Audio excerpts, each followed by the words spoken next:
Just got off the phone with President Trump, who discussed the situation with Iran as the 60-day memorandum of understanding expires. The president told Fox News Iran should raise the white flag of surrender.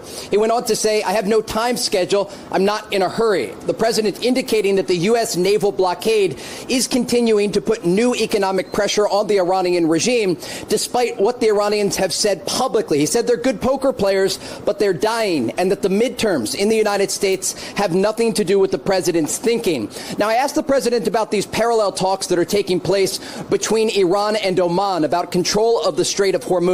And the president told Fox News, if Oman gets in the way, we'll bomb the S out of them. We went on to talk about a variety of different regional topics, including the U.S. stockpiles of weapons that are currently stationed in the Middle East. The president says what we've used so far is peanuts. He went on to say the United States has a lot of mid-level weapons and that many of the more advanced systems, the president says, were given away by President Biden to Ukraine, for example, when we're talking about air defense that is needed right now in the Middle East. The president also spoke about U.S. ally Israel. Remember, his son-in-law and top negotiator Jared Kushner is in the region. He met yesterday with Khalil al-Hayya, the current Hamas chief in Egypt. And the president said that they have a different channel with Hamas and that ultimately they are giving up their guns, talking about the demilitarization of the Gaza Strip. I asked the president about the upcoming Israeli elections in October, and President Trump told Fox News, I think it's most appropriate for me to stay out of Israeli elections, but I may endorse somebody. And so a lot of headlines here. The president talking about the latest in terms of the Strait of Hormuz and the Iranian regime that at this moment appears unwilling to reach a diplomatic solution with the United States. Guys?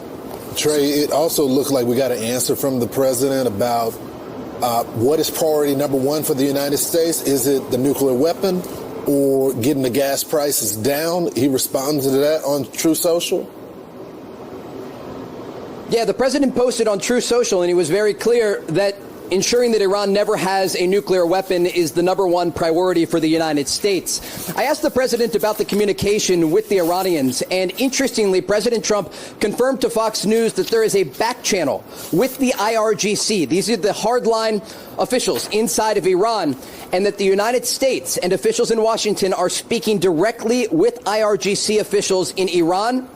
This is another indication that the Trump administration is not just dealing with the political echelon in Tehran, but also some of these hardliners that have launched attacks against U.S. forces and, of course, in the Strait of Hormuz. But the critical headline here is the president's patience as it relates to dealing with the Iranians. He said there is no timeline. And so this 60-day window that is expiring today is largely irrelevant in terms of the president's thinking as it relates to Iran. And again, he indicated the United States has a lot of mid-level weapons to use if they're needed in the future. But he calls on the Iranians to raise the white flag of surrender.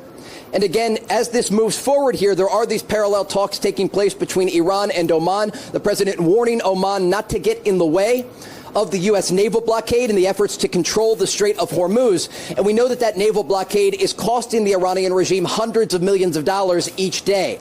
And this economic pressure, coupled with the sanctions that are expected to be announced this week by the U.S. Treasury, it's adding more domestic pressure on the regime and those officials in Tehran to change their behavior, possibly come back to the negotiating table, as a lot of rhetoric is still floating around the Middle East. You know, one thing I have not heard, Trey, is about the Red Sea and the Houthi rebels. I know them and Saudi Arabia are exchanging attacks, but is the Red Sea considered open? At this moment, there is still quite a bit of traffic passing through the Red Sea. But last week, the Iran-backed Houthis in Yemen did launch a number of attacks on vessels there. They've also been targeting the Mocha port. This is a government-owned port from the Yemeni government. And they hit it with so many missiles and drones over the weekend that the port authority stopped all commercial activity at that location. Remember, President Trump warned the Houthis against getting directly involved in the fight. And the president also spoke about the Iranian proxies across the region. He spoke about Hezbollah in southern Lebanon, and also about Hamas inside Gaza.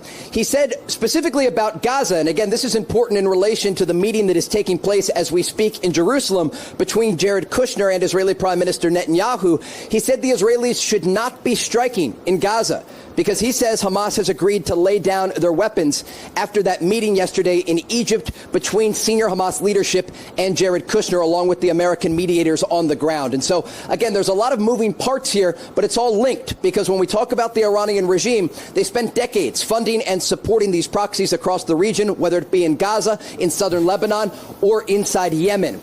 And the president did have something very positive to say about Israel in terms of their fighting capability. He said they fight very well alongside our forces, again describing them as the little brother to the United States, understanding that if any combat operations do resume in the Middle East, they would be led by the United States of America and, of course, supported in part by Israel and the Air Force here. Meanwhile, listen to this. Iranian army chief is announcing a bounty on U.S. soldiers, saying the following, quote, anyone who kills or captures and hands over an invading American military personnel will receive a reward equivalent to $30,000. I don't know about these people. Good afternoon on a Monday afternoon. I have no idea what the heck the people in Iran are doing as they watch the clown show continue. The clown show that we have to accept President Trump is allowing to continue. Now, you know, one of the things the media here obviously has a stake in this game, whether they're being paid off by Iran, whether they're being paid off by China, they seem to have a stake in this game because they want to influence people into thinking we are losing. Now, I'm going to show you something. Again, I've never been in the military. I know all the stuff about the rusty boats and people jumping off boats and people can't be fed. That's all crap, all complete crap. It doesn't stop them from continuing to push the narrative over and over. But what they don't tell you, and very, very seldom do they tell you, is what's going on over there. Because if, again, the contrast, if you see what's happening in Iran and you compare it to what's happening in America, it's unequivocal. We are definitely winning. It's no doubt we are winning. Just because you can say stuff or print stuff or post something on social media and beat your chest does not mean anything. By now, I hope you guys realize that. But by now, I hope you know that anybody can post anything anywhere, and it means nothing. And that's what we're seeing. We're seeing the news act as if this stuff is real. So the memorandum expires either late tonight or it already expired. Anyway, we're not going to have a deal. Excuse me. Even though President Trump keeps saying they want one, they can't. They got to play the part. Somebody is telling them, you got to hold the line. Do whatever you need to do. We're changing things in America. The midterms are coming up. People hate the war because that's what everybody in the media is saying. And so this was the trend this morning. It says Iran offers bounty on U.S. troops as ceasefire nears end. The Iranian army chief, Amir Hatami, said a $30,000 bounty on U.S. troops doubled to $60,000 if done by a woman. Oh, there's some DEI for you. If you're a woman and you kill an American, we're going to give you double.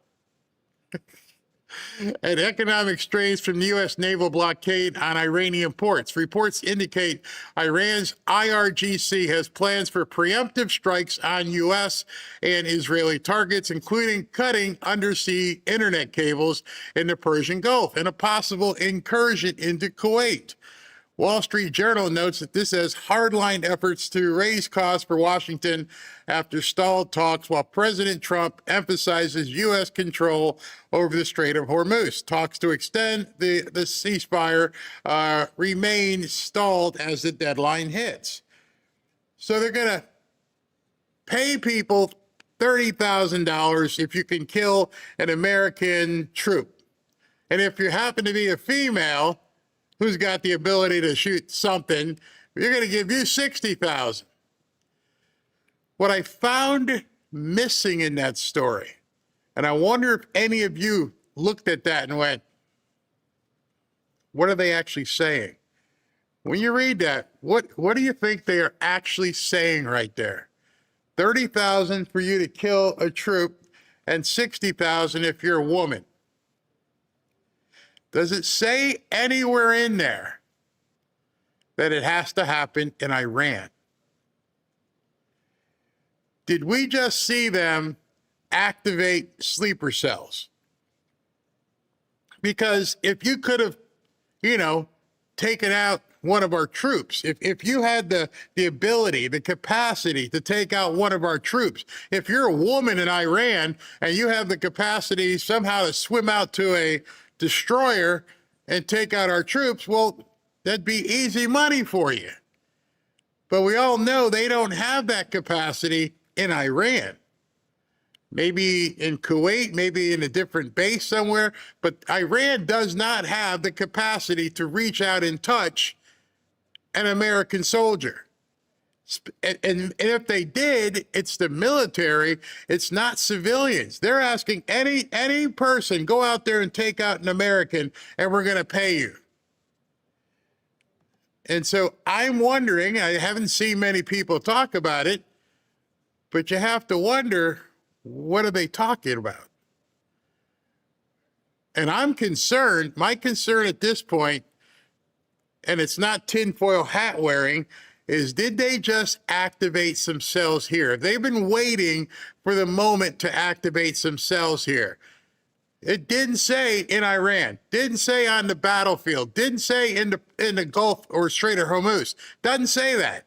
Just go ahead and kill yourself an American soldier. We're going to pay you. So think about it right now. With all the illegals that are in this country, many we don't know where they've come from. Many who could indeed be, well, it doesn't even say, just realize it, it doesn't even say Iranians. Iranian army chief set a 30,000 bounty on U.S. troops, doubled to 60,000 if done by a woman, and it doesn't say it even has to be an Iranian person. What if you, I don't know, you're a little bit destitute, you don't have any money, and you live near a base or you happen to see a soldier somewhere, and you go ahead and take it upon yourself to do what you need to do, and you do some sort of event where you actually kill somebody, are you going to get 30,000 bucks? And if you're a crazy woman, are you going to get 60,000 bucks? I don't know how you're going to collect. I don't know what you're going to do with it because you'll be a hunted dog at that point. But we've seen these people are bat-poop crazy. I bet you Hassan Piker probably has a whole bunch of those people in his audience every single day. All he's got to do is read that. By the way, it doesn't say anything about being in Iran. You might get $30,000 or $60,000. Yep, you might get paid big time. Do it with your girlfriend. You might pick up 90. This is some scary stuff. It is very scary stuff. And where does it go from here? Everybody in the media is goading Trump. President Trump is trying to hold back for whatever reason. I don't think we've seen the end game yet with what's going on in Iran. I don't know if we are actually there. But I could tell you, I would most assuredly go down to the casino tomorrow and bet it all on black if you were to go ahead and kill one of our soldiers. If somebody would do something stupid like that, thinking they're going to pick up $60,000 or $30,000, I think we would have accelerated into the end game. I think at that point we would see, boom. And I would dare somebody in the media to complain when Iran gets turned into a beach. You're pushing somebody who's got all the cards. Let me show you how bad it is over there. They never talk about it. I saw this story today, and I'm like, why aren't more people talking about this? Why are not more people telling everybody, have you seen what's happening over there? You think it's bad here. All we have here is a bunch of kids screaming around on their $1,000 cell phones and complaining about gas prices. Well, look at this. Look at this story here. I'm going to show you here in a second. There's a report. This is Breitbart. Iranians are facing a 100% food price as U.S. blockade crushes the economy. Just imagine going to the grocery store or opening up Instacart and finding out a loaf of bread is now $6. Seems a little bit, nobody's talking about this, their economy. Iranian citizens are telling foreign media outlets that survival is growing difficult as the price of food and other basic commodities soar by 4 times under pressure from the U.S. blockade, even as regime in Tehran insist everything's fine here. We're all good. Nothing to worry about, nothing to see here. And it goes out. I'm in survival mode, a 33-year-old cryptocurrency trader from Western Iran using the alias Nima told The National on Monday.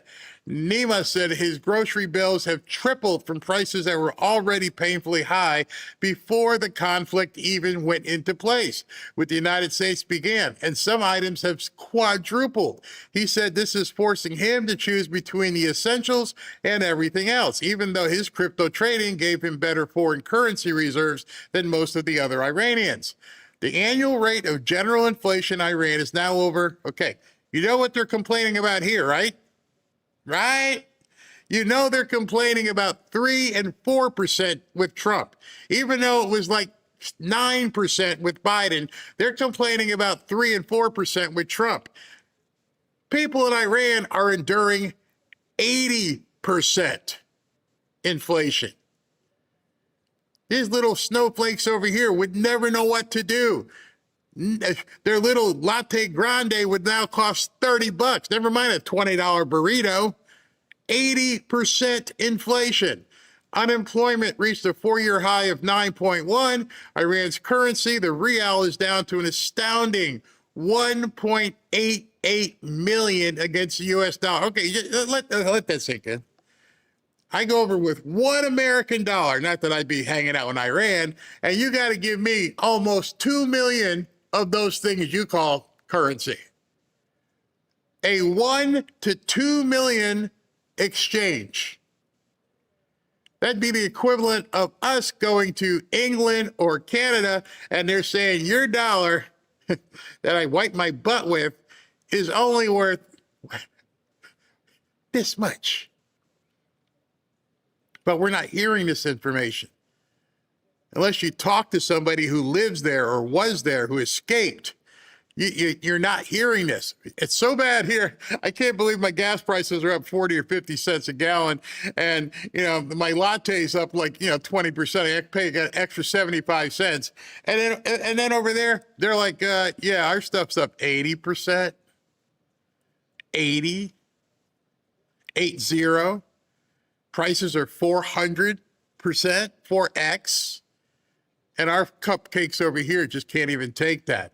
It says unemployment rate soared after the uprising in January because the regime blacked out the internet for 3 months, dealing a crushing blow to many Iranian businesses. So if they can't even feed their people, and I've seen the videos of the gas lines over there, the stuff that our media refuses to show people, to show how bad it is there. Once you see this kind of stuff, then you realize why President Trump says, I'm not in a hurry. We're not the ones starving. We're not the ones who have no currency left. We're not the ones who have no jobs.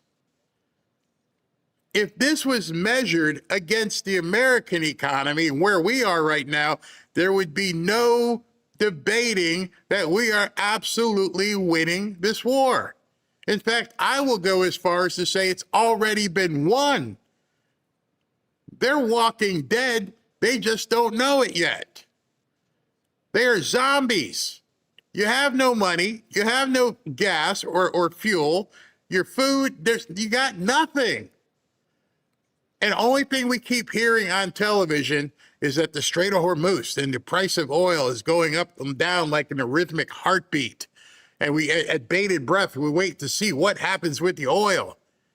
And nobody is focusing on, well, these people are propping this stuff up the best way they can with sticks and duct tape.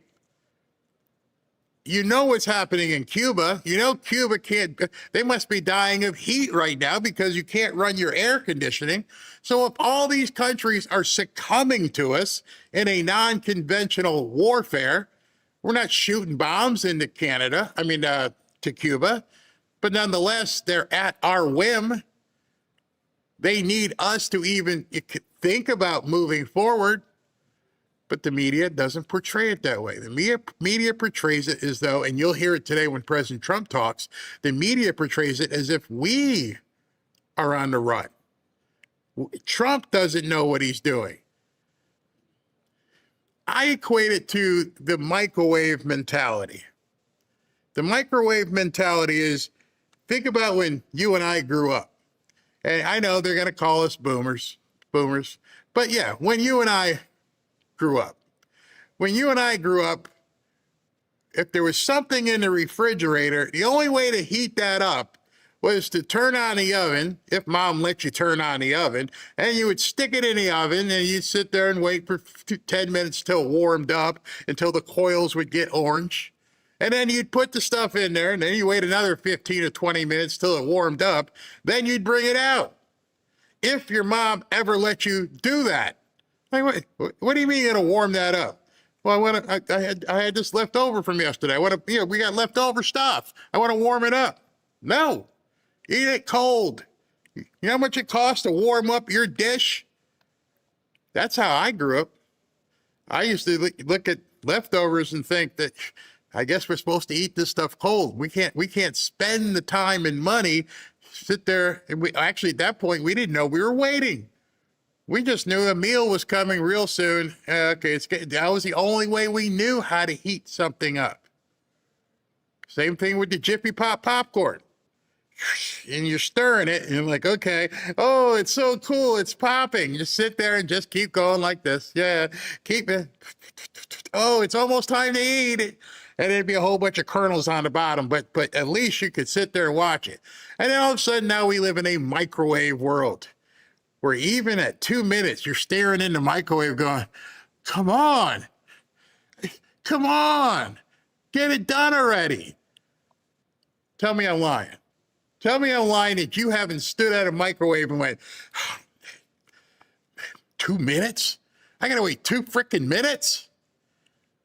And now we're in that same realm in terms of warfare. What do you mean we've been fighting a war for the last 4, 5, 6 months? What do you mean it's not done? Can you hit a button, President Trump, and make this thing over? I'm hungry. I don't want to wait 2 minutes. I want it now. See, we never had that question before. We never thought of things in the right now world. And we become so used to that now we even want our wars microwaved. And on top of that, we got spoiled. We got really spoiled. What do you mean you went into Venezuela and turned it upside down in like an hour? Go do that in Iran. And it's taking a little bit longer. It's a different kind of warfare. The warfare taking place right now in Iran, and he keeps telling you, I'm in no hurry. You know why? Because I'm going to go back to the White House or Mar-a-Lago, and I'm going to eat. I'm fine. I don't have to hurry. But the media spins it differently. There's people starving here, and oh my gosh, it costs a couple bucks more per month for gas. Oh, I'm going to slit my wrist. When you put things in comparison, when you look at things in a contrast, is your life really that much negatively impacted by the war in Iran? Seriously. And if you're serious and you say it is, then I need you to compare it to things before President Trump took office. Because I've done the math, and I keep showing people the math, and people look at the math and they completely ignore the math, but numbers don't lie. If the gas prices are this much, and you were buying this many gallons per gas over a period of time of, at this point, close to 6 months, what was the excess that you had to spend? How much more have you spent? And I would love people not to be emotional, but actually look at what the additional cost of gas was prior to, not February 27th. No, that's too easy. I want you to go back and compare it to what you were paying under Kamala and Biden. You see, if you go back and say, okay, this is what, pull on your credit card, look on your whatever ledger you have, what were you paying for gas under Kamala and Biden? And now compare that with today, average it out per month, how much more have you had to shell out? And you can do the same thing with groceries. Everybody actually wants the microwave solution when it doesn't work that way. And then you forget what happened. Well, we're in August. We forget what happened just a few months ago. You remember what happened a few months ago? Around April 15th? Come on. You remember what happened in April?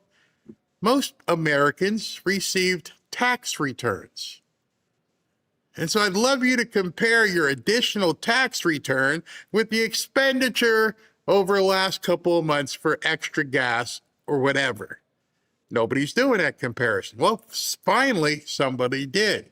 I got this from John Solomon's website, which is one of the worst websites I've ever seen, by the way.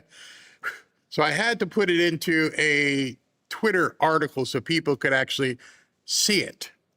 So I put this in here, and I called it "The Trump Bump is Real." Something you won't hear the news talk about either, which we need to discuss. And if you want to read the actual source article, it's right there.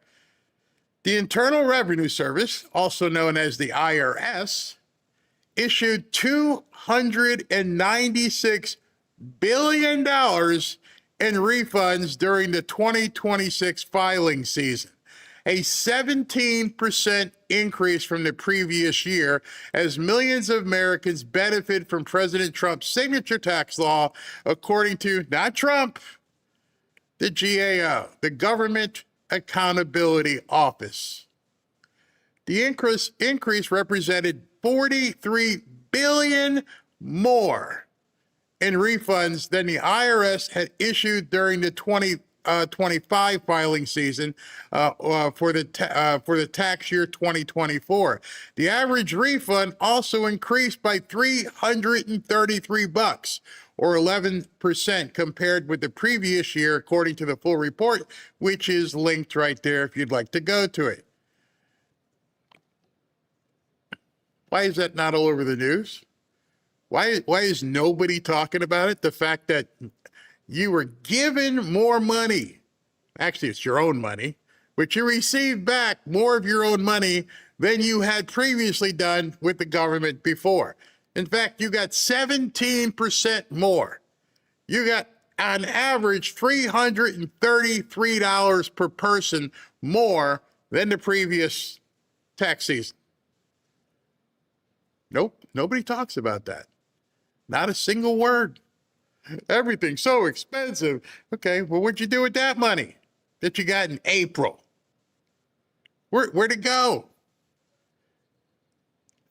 You have to begin looking at the contrast, and you also have to begin looking at people online, the doomers, the panicans, the grifters, and say, wait a minute, it is not that bad. And besides, you're from Africa. What the hell are you talking about? There's this one guy, he's still posting away. Elon hasn't shut it down, talking about how bad it really is. And he's not even from here. It's a propaganda account.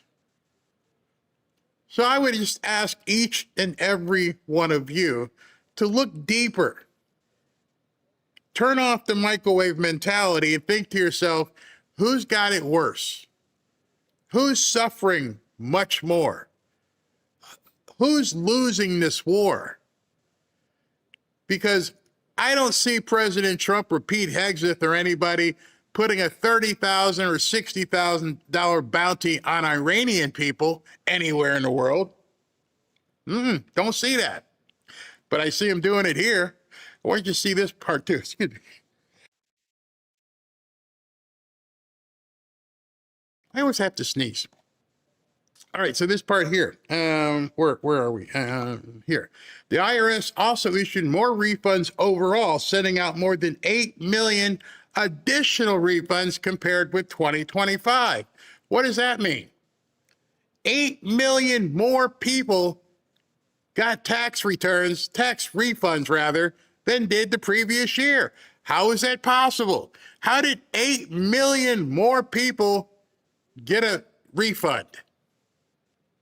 Well, part of that you'd have to believe there's good couple, maybe 6 or 7 million people who finally worked, who finally got off the bench and were actually producing.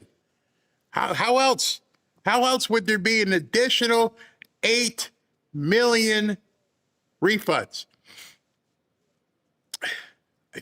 Read it right there. You can actually go to the report. Answer your question. Answer my question. How is there 8 million more people got a refund this year? There's only one way. Actually, yeah, there's only one way. 8 million more people had to file to the point where they got back more than what they had put in. Did they get new jobs? Did all the different, tax deductions?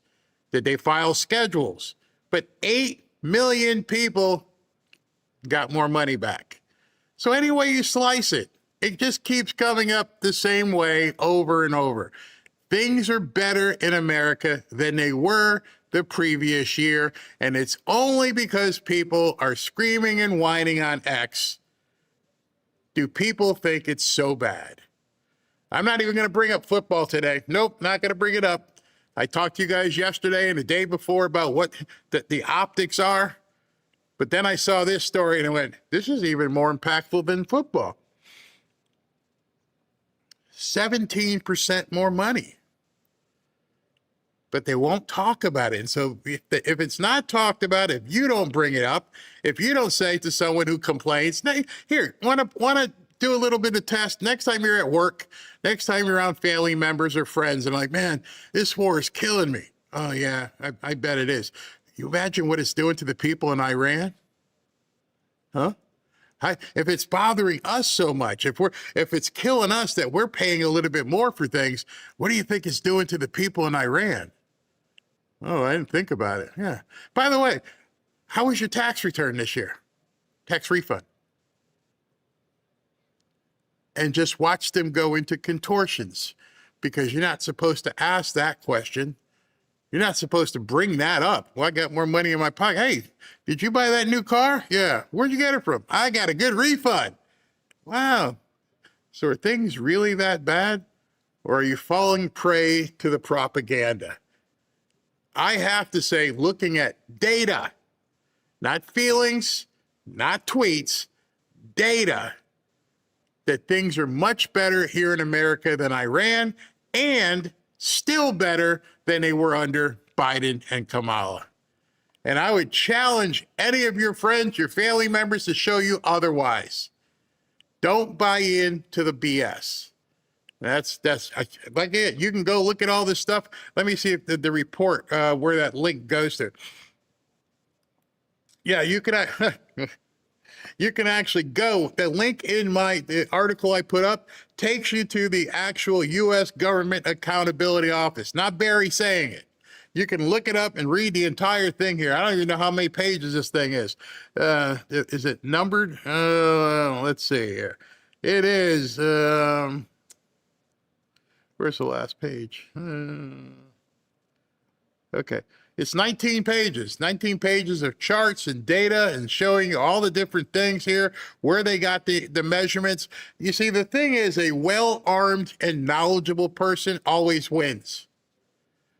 If you just go by emotion and other people crapping all over the place on social media, you can't even have the conversation. But if you look at this stuff and say to yourself, yeah, wow, hey, Fred, did you get a better return this year? Yeah. So what are you bitching about? What exactly are you bitching about? You got a much better return. You got a check from the government that was bigger than you had the year before. And what are you mad at right now? Because gas cost a little bit more over the last couple of months? Even if your gas for the last 6 months has eaten up the entirety of your return, you are still not in the red. Do the math. Unless, of course, you drive a truck or something. But then again, there's a whole reason for that. So anyway, I wanted to get that information to you. It just drives me crazy when I hear people just chirp, chirp, chirp, chirp, and constantly have no data to back it up. I don't even like talking to people unless I can have a substantive conversation.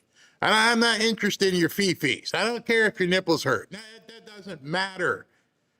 I love having discussions with people and then bringing fact to them. And I would hope you would, encourage you to do the same. All right, SV, before I sneeze again, what you got? Achoo! That's it. All right. That's one of the problems with air conditioning down here, and I have to keep it even cooler because all the lights and everything in here, is that I never know what's in the ducts. I have to constantly keep changing the what do you call it, the filters and stuff, because down here our air, I don't know what it is like where you are, but our air conditioners are built to run 24/7. It never goes off, especially on the temperature that we keep. And so you have to change your filters. Probably you should, like every 30 days. I change ours. I do mine every month. Yeah, change it every early because especially if you have animals. That's the other thing too. So you have animals. Oh yeah, whatever. all the hair and stuff. Mm-hmm. Absolutely. And it gets even worse if the animals aren't yours. What I mean by that is because we got all kinds of creepy crawly things. Squirrels. No, not the lizards, squirrels, iguanas. The iguanas and all them people.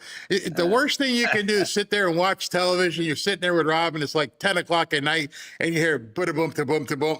And we both look like, what the hell was that? I'm like, don't ask. We don't live All here. right, hold on. Before you get into the cuts, actually, Severo just deleted his comment. The guy said, Barry, you are not being honest on this one. They gave us our own money back from where they were overtaxing us. So that would... Oh, stop. Did I not say it was your own money? I actually said those words. It's your money they gave back. But all right, so continue. Keep going. All right. Anyway, he deleted the comment. So he goes, so that we could give it to the energy companies and grocery stores. He's probably the one that voted as a socialist on your poll. I'm doing the RCA dog thing. It's still more than you got last year. I'm being completely honest. In fact, I have often said I don't understand the whole idea as they call it, a tax return, as though they're giving you a gift. It's a loan to the government without interest, and then they just make you file 20 pages of crap just to get back the money. Crazy. Instead of. But anyway, not being dishonest. I said it's your own money anyway, but still. You got it. Mm-hmm. So what was he saying? He was saying that we should give it someplace else? No, Matt. Folks, remember, be nice to Barry. If you're not, we're going to kick you out, okay? Don't be rude. That's one of his rules. I'll kick you out. Oh, God. Anyway, I don't know if you could start with cut number 3. Do you remember you had that lady in New York City saying, like, you have a right to steal food? Gunther Eagleman. Yeah. He put out a poll, which I thought was very interesting. Some of the responses. He had 4 responses to his poll.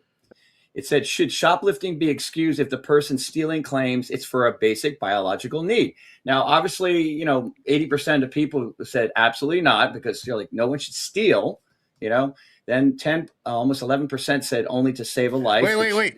I'm going to pick an answer so I can get the reveal here. Okay. Okay. All right.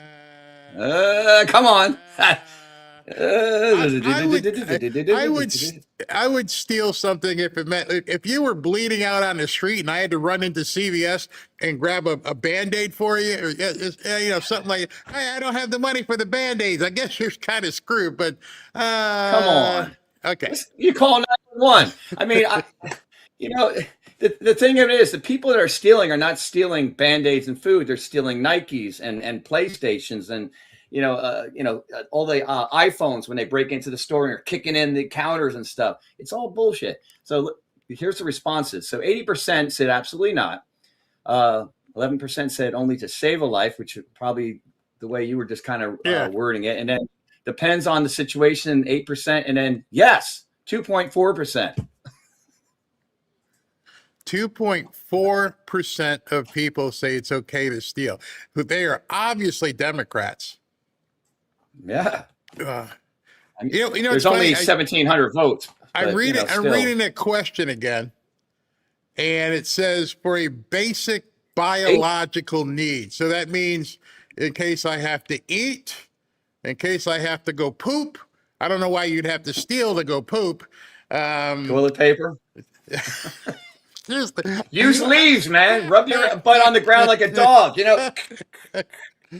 But come on, man. Use the grass. 2.4%. Yeah, I'd steal it. Yeah. No. Oh my gosh. Interesting polls. See, these are real polls, right? I mean, you're getting some real answers, but obviously some could be bots on there. It's not real, but yeah, it gives you an idea where people are leaning. I thought it was kind of interesting. I'm looking at the poll that I put up. Where is it? Oh yeah, don't. Oh my goodness. All right, so I got some socialists in the view. Yeah, I asked this, if not MAGA candidates, what is plan B for the Republicans? And 12% of people, 12% said they would stay home. You realize if you stay home, you are voting for them. I think in the immortal words of, who was it? Let me just remember. Geddy Lee. If you choose not to decide, you have still made a choice. Which song is that from? You know what song that's from? Oh, no, I love Rush, but I don't remember the song. Which Come on, song somebody, is that? rock that one quick. If you choose not to decide, you've still made a choice. They're coming down here. They'll be here in a month or so. All right, so and they're going to have that lady drummer on there. She's awesome. Have you listened to any of her? I can't wait to see her. Wow. She is very, very strong. Very strong. Yes, all right, what's the next one you got? All right, what else? Well, I've cuts 1, 2, and 4, so you can choose which one you want to go with next. One I'll do by itself in a second. So let's go to 2. Okay. Number two. So your boy in Florida, DeSantis, he just confirmed the #1 state for economic growth, ka-ching, from 2019 to 2025 is Florida. Florida is where communist leftists go to lose. He's going to say that in the video, so you don't have to play it. #1 among all states, DeSantis has had a hugely successful 8 years. Florida is the model for America. Reject communism, reject the Mandanis, voted red. So they play Mandami first, and then they play DeSantis, basically showing what he just said. So I've said it. I don't want to seem like I'm banging at the Florida drum, but it is a model. I don't know why other people aren't doing it. It just doesn't make any sense at all. Now, I understand people will say that, and I'm going to get to that in a little while in terms of like what's going on down here. And we're getting a lot of people who move down here, but there's a lot of people, believe it or not, who move out because there's a lot of people who have had property for a number of years. And right now, because of the way things are, they'll sell it and leave. And you can't, most people can't sell a house in Florida and move back into a comparable house. They would just spend all their equity. And so at that point they head up north and, buy something where they can get their, money to good use. But it's working down here. Yep. All right, let's do one more. Florida's working. All right, one more. Oh, this one's funny. Yeah, I know which one you picked. Yeah, so Trump just posted this. He just posted that meme on his True Social. I've seen this one before, so I don't want to get ahead of you because I think you're going to show the interview, right?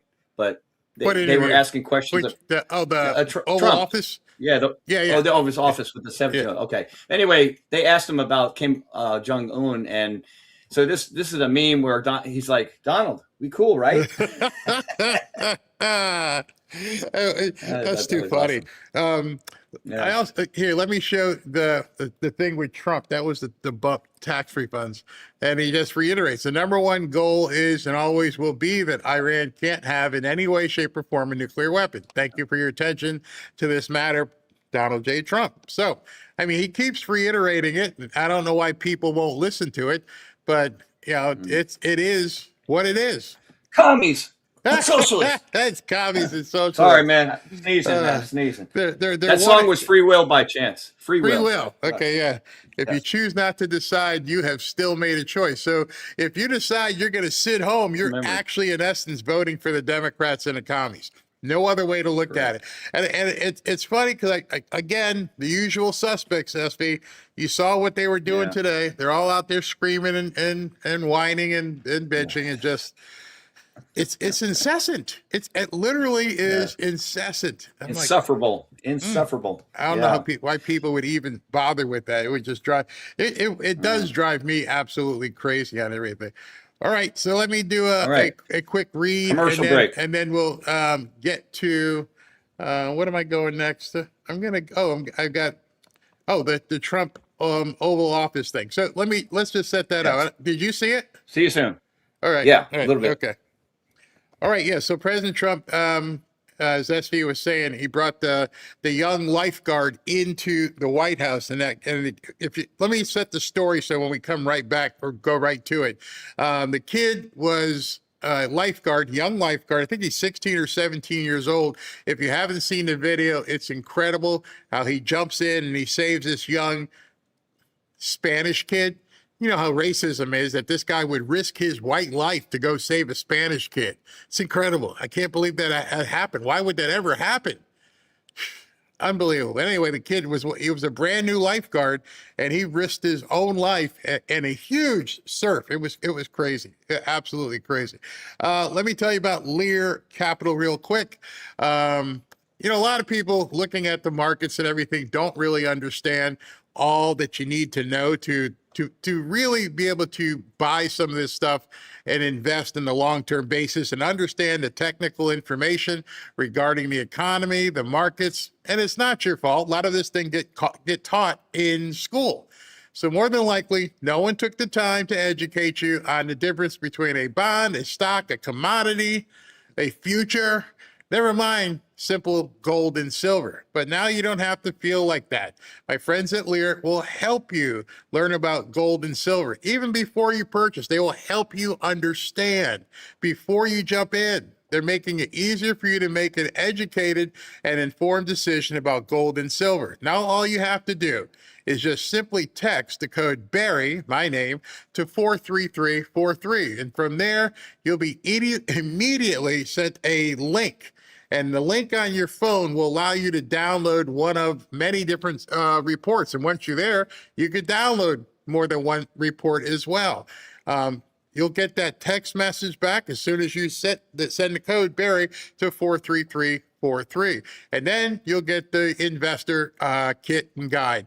Once you fill out the form, obviously, it will be emailed to you immediately. So now learning about gold and silver is extremely convenient and easy. Just text the code Barry to 43343.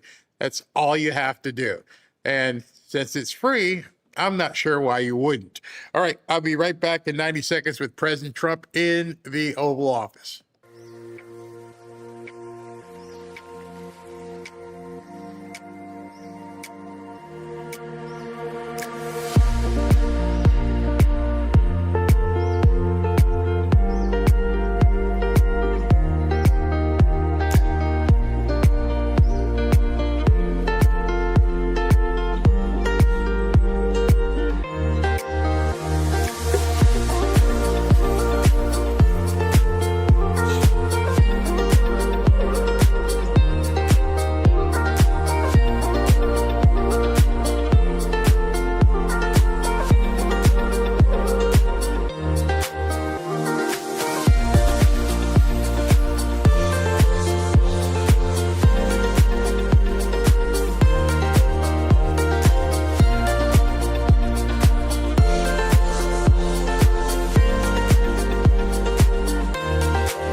Back to Fanfare with Barry Cunningham. Before I start, I was going to go right into it, but somebody had a comment, and sometimes we get these comments, and it says, Barry, when SB is speaking, his volume is so low, I can't hear or understand the conversation.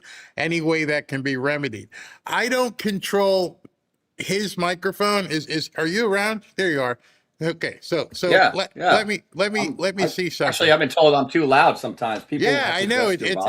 Hold on. I try not to. Where's your mic? All right, say something. Testing 1, 2, 3. Coming, Houston. No, that's perfect. So I don't know. I can't help you because we can't replicate it. I mean, when I look at the gauge, it shows me talking at a certain number, and when he talks, it's at a certain number. So it's I don't know. Maybe it's YouTube. Folks on Rumble are saying 5x5. I'm loud and clear. Okay. Fine. 5x5, 5x5. I think, sometimes it's your device. It could be your phone, could be your tablet, your computer. You might have to adjust it on your end. And I'm sorry for that. Yeah. Yeah. Okay. It's the interwebs. Yeah. Gremlins. All right. Thank you. Let's go. Very much. And this is a great story. And it's an honor to be with Ryder Williams, who is a 16-year-old lifeguard, California, the Santa Cruz area, and I understand he was a winner right from the time they first saw him as a lifeguard. There's a lot of training, a lot of work, and he saved this young gentleman who I had a long talk with. I said, would you have made it without him? And you said, not really, right? Not really. It was trouble. Yeah. So you're going to have a long and beautiful life. Thank you. And I just thought we were all watching, everybody watched, and got a lot of publicity because of the ferocity of the waves. I've never seen waves. I mean, that was sort of violent. We were just discussing, and at certain times of the year, mostly like right around now, the waves get very rough in that area, and they're swirling, and if you don't know what you're doing, it's going to be tough, or if you're small, if you're young. So I just want to congratulate Nathaniel Ray for coming through an ordeal. That means you're going to have good luck in life. That's called good luck. I want to say hello to your father, and came along we invited them to the Oval Office and to the White House. After this, if you'd like, we're going to have them brought up to the Lincoln bedroom, where you see the room of Abraham Lincoln. That's pretty good, right? Yeah. And also your sister. It's really nice. We have some of the people that Nathaniel and that worked so much on the whole process with Nathaniel, and were with Ryder right from the beginning. And I guess you learned from these people. They taught you how to do what you do so well, Ryder, right? That's why they trained me. And Nathaniel's very happy about that, Ryder, I have to tell you. Shane Williams, the father of Ryder. Thank you very much, Shane. You did a good job. Thank you. I see you're in one of my favorite uniforms. Yes, I'm a big fan of that. You couldn't be happier, right? I couldn't be more proud. When you saw that on television. Yes. It was incredible, actually. Shannon Williams, that's the mom. So you did a good job. It's good genetics. When you look at him, you can see really good. Summit Ray, that's the father. Thanks again, Summit. Appreciate it. Layla Ray, sister of Nathaniel. Thank you, honey. Aaron Bonin, Santa Cruz lifeguard, who assisted Ryder, and he became quite famous also. That was a good assist. He helped you a lot, right? Yes, sir. He helped you a lot. Thank you very much. Great job. Fantastic. Alex Luscutoff, Chief of Law Enforcement and Emergency Service in Santa Cruz. Thank you. Great job you guys are doing. Thank you, Mr. President. Justin McHenry, Assistant Chief of Aquatics and Lifeguard Operations, Santa Cruz. Right here, sir. Good job. Thank Were you. you responsible for the training? Yes, I help oversee and guide the training for our lifeguard program. And for a lot of the lifeguards, right? We train about 200 lifeguards a year. Great. Yep. At that age, too? Starting at 16. Starting at 16. That's a lot. I read that that's a lot to do for a 16-year-old. That's not easy. It's a huge responsibility, and it requires a lot of... That he did it so well, right? It requires a lot of integrity and resilience, and I think this particular rescue that Ryder performed really exemplifies what we're looking for in a state park lifeguard. And you couldn't let go for an instant. If you let go for one instant, It'd be very hard to find, right? Oh, absolutely. In those conditions, losing a victim would be disastrous. Yeah, really amazing. You have no idea the respect. Joel, where's Joel? State Park Superintendent, lifeguard, Santa Cruz. Joel, thank you very much. That's dinner hour, right? Correct. Good job, Joel. And Mike McAnamy, State Park Superintendent, Santa Cruz. Yes, sir. Thank you very much. Well, we're honored to have all of you. And again, what you did was incredible, and everybody saw it. And you'd watch it over and over. I know when I first saw it, I said, roll that back. I want to see that again. Is that really happening? And both of you people have to be very proud. The whole group is proud. And your father is the happiest man in the world, you know that? Because I asked him a question. I said, so if that didn't happen, your life would be ruined. And you said, it would be a whole different life, right? Absolutely. Amazing. No question. It's incredible what Ryder did. I'm just beyond grateful to him and Aaron and the rest of the team and even the Good Samaritans that were there. I mean, it's just such a privilege to be sitting next to him today. Yeah. And be able to celebrate his birthday tomorrow.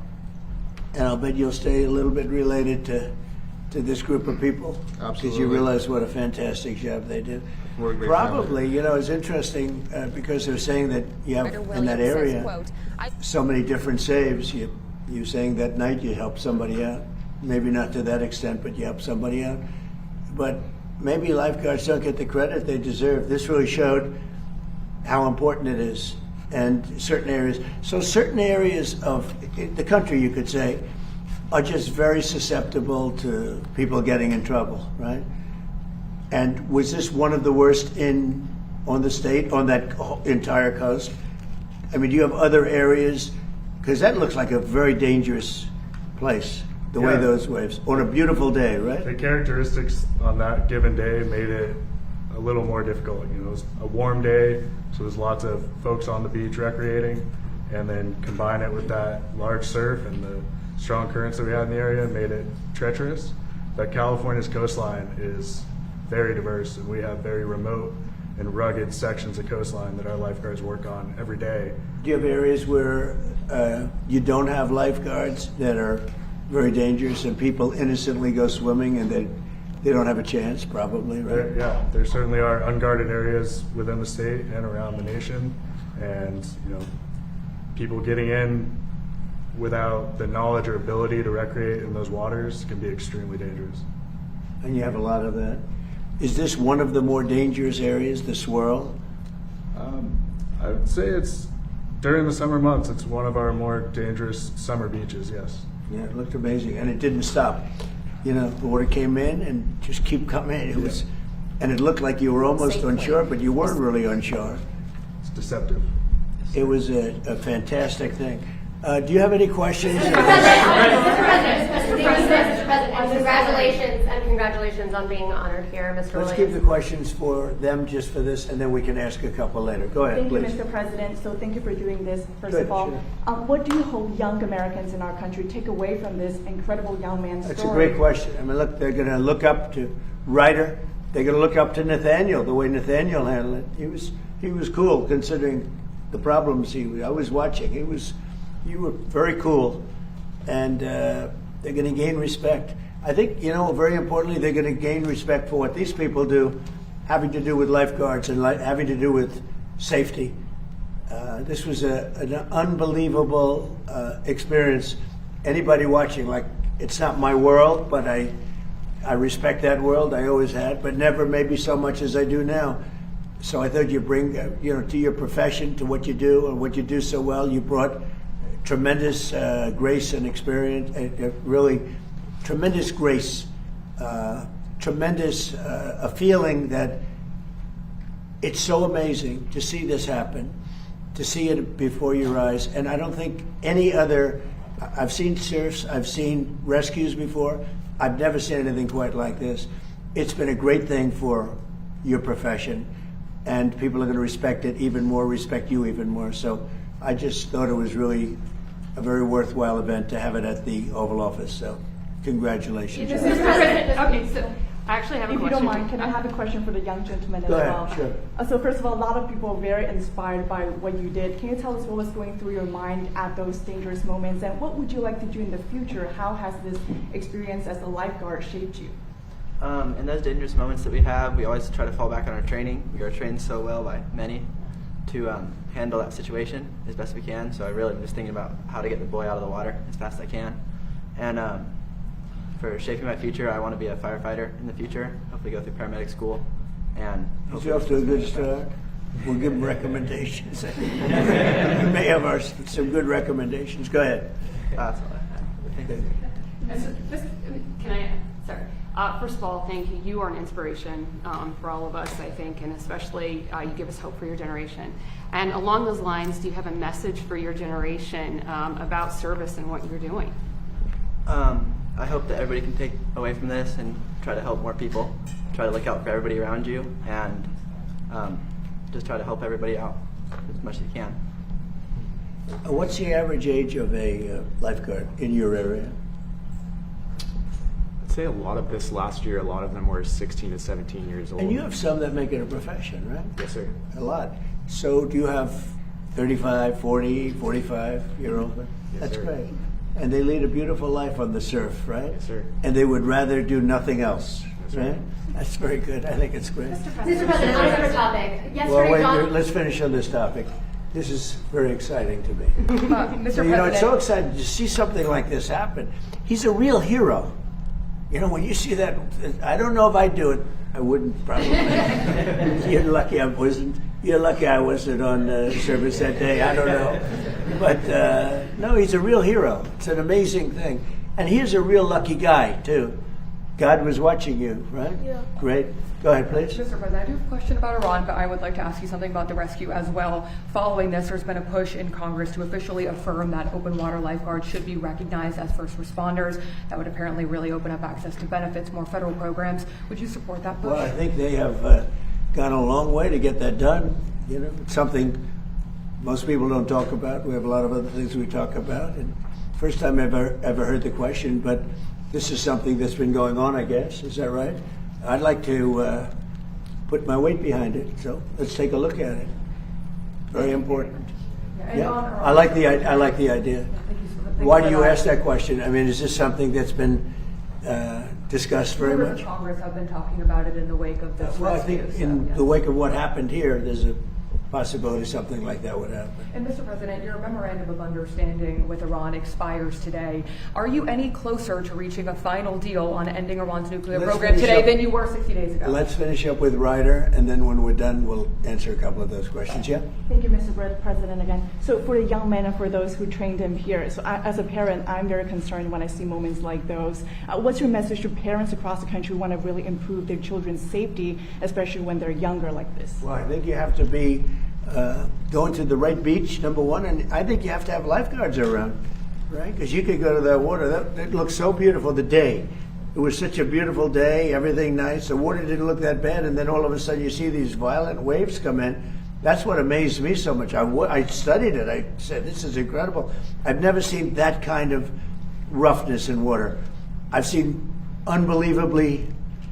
tragic things happen, but I've never seen water that looks so calm, and then every 15 seconds, the violence comes back in.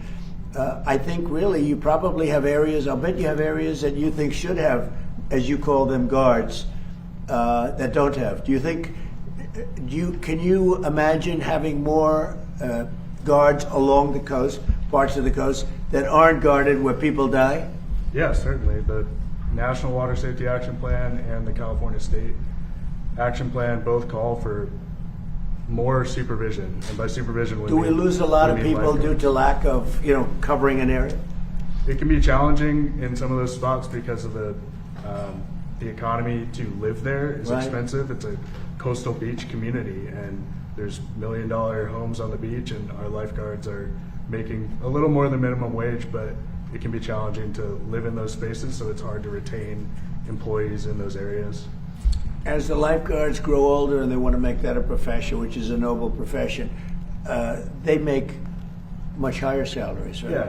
Yes, if they become I mean, they make a good living. If they become a full-time lifeguard, which in our department requires you to become a peace officer.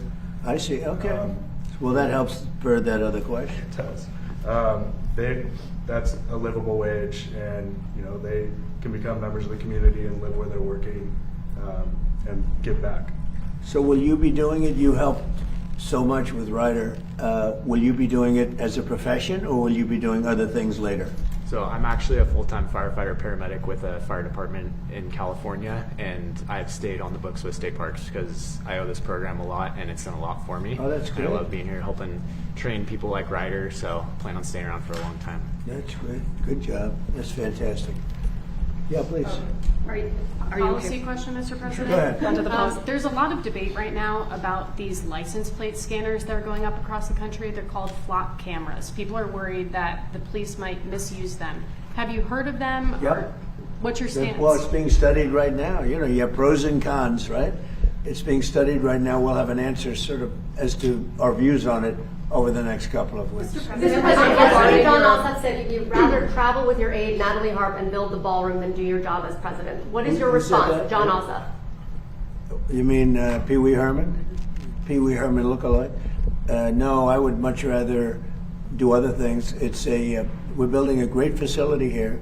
We're fixing a White House that hasn't been taken care of. You can look at this. This room was a disgraceful situation, the Oval Office, and it was let go. The whole building, the White House, was let go. The exteriors were falling apart. The columns were falling apart. The whole place was a mess. In addition, they've been trying to get a ballroom for the last 150 years. And when I said I was going to build a ballroom, the military asked if they could see me. And they say, sir, we have an opportunity to go down deep into the ground and build a military facility to go to the White House and to go with all of Washington, D.C., which would be so valuable. And then they came up with the drone port on top, which would be a major drone port to protect the White House and all of D.C. And all of those things added up, and it became much more than just a ballroom. And I said to myself, wow, what an opportunity. I mean, if I was just going to build a ballroom, I could have had it built very quickly, because I build very well and very quickly. We went 5 stories down into the ground. We did a lot of tremendous things for the military, things that they could never get. They said, this is an opportunity that we have because you're building the ballroom, that if you would be willing to spend more time, we would love to be able. We've been trying to do this at the White House for many, many years, and they've been trying to have a ballroom at the White House for many, many years. Now, what happened is we used to use tents, and the tents are usually made of either a plastic material, or canvas, and they wouldn't stop a .22 caliber. They wouldn't stop anything in terms of safety. It'd be very dangerous. And they haven't used a tent for years. They haven't had any big, like we have President Xi coming on September 24th or so. I think it's September 24th. And we'd love to have 2,000 people coming to dinner and celebrating a nice evening, et cetera, but we only have a room that's going to hold 89 people, and 89 people is not appropriate. So maybe more importantly, it's totally secure with bulletproof windows, bulletproof sides. It's drone-proof. It's missile, every at the top of the line, and we need it, and especially with what's happened, unfortunately, to the world, you could say. Yeah. So do you think this morning you said you would bomb the S out of Oman if they got in the way of reopening the Strait of Hormuz. Would you say you're out of patience with Oman, a strategic partner? No, I don't think they'd behave very well, but we'd handle them very easily, just like we do other things. Mr.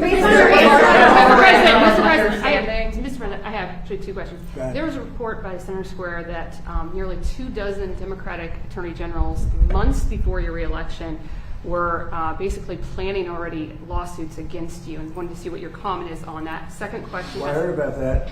I'm not surprised, because they've weaponized this country like never before. The Democrats, or the Democrats as I call them, they've weaponized the country like nobody's ever seen anything like it. When you see the reports that are coming out now, that you would have never seen if I had not won the election in a landslide, but you would have never seen it if I didn't win the election.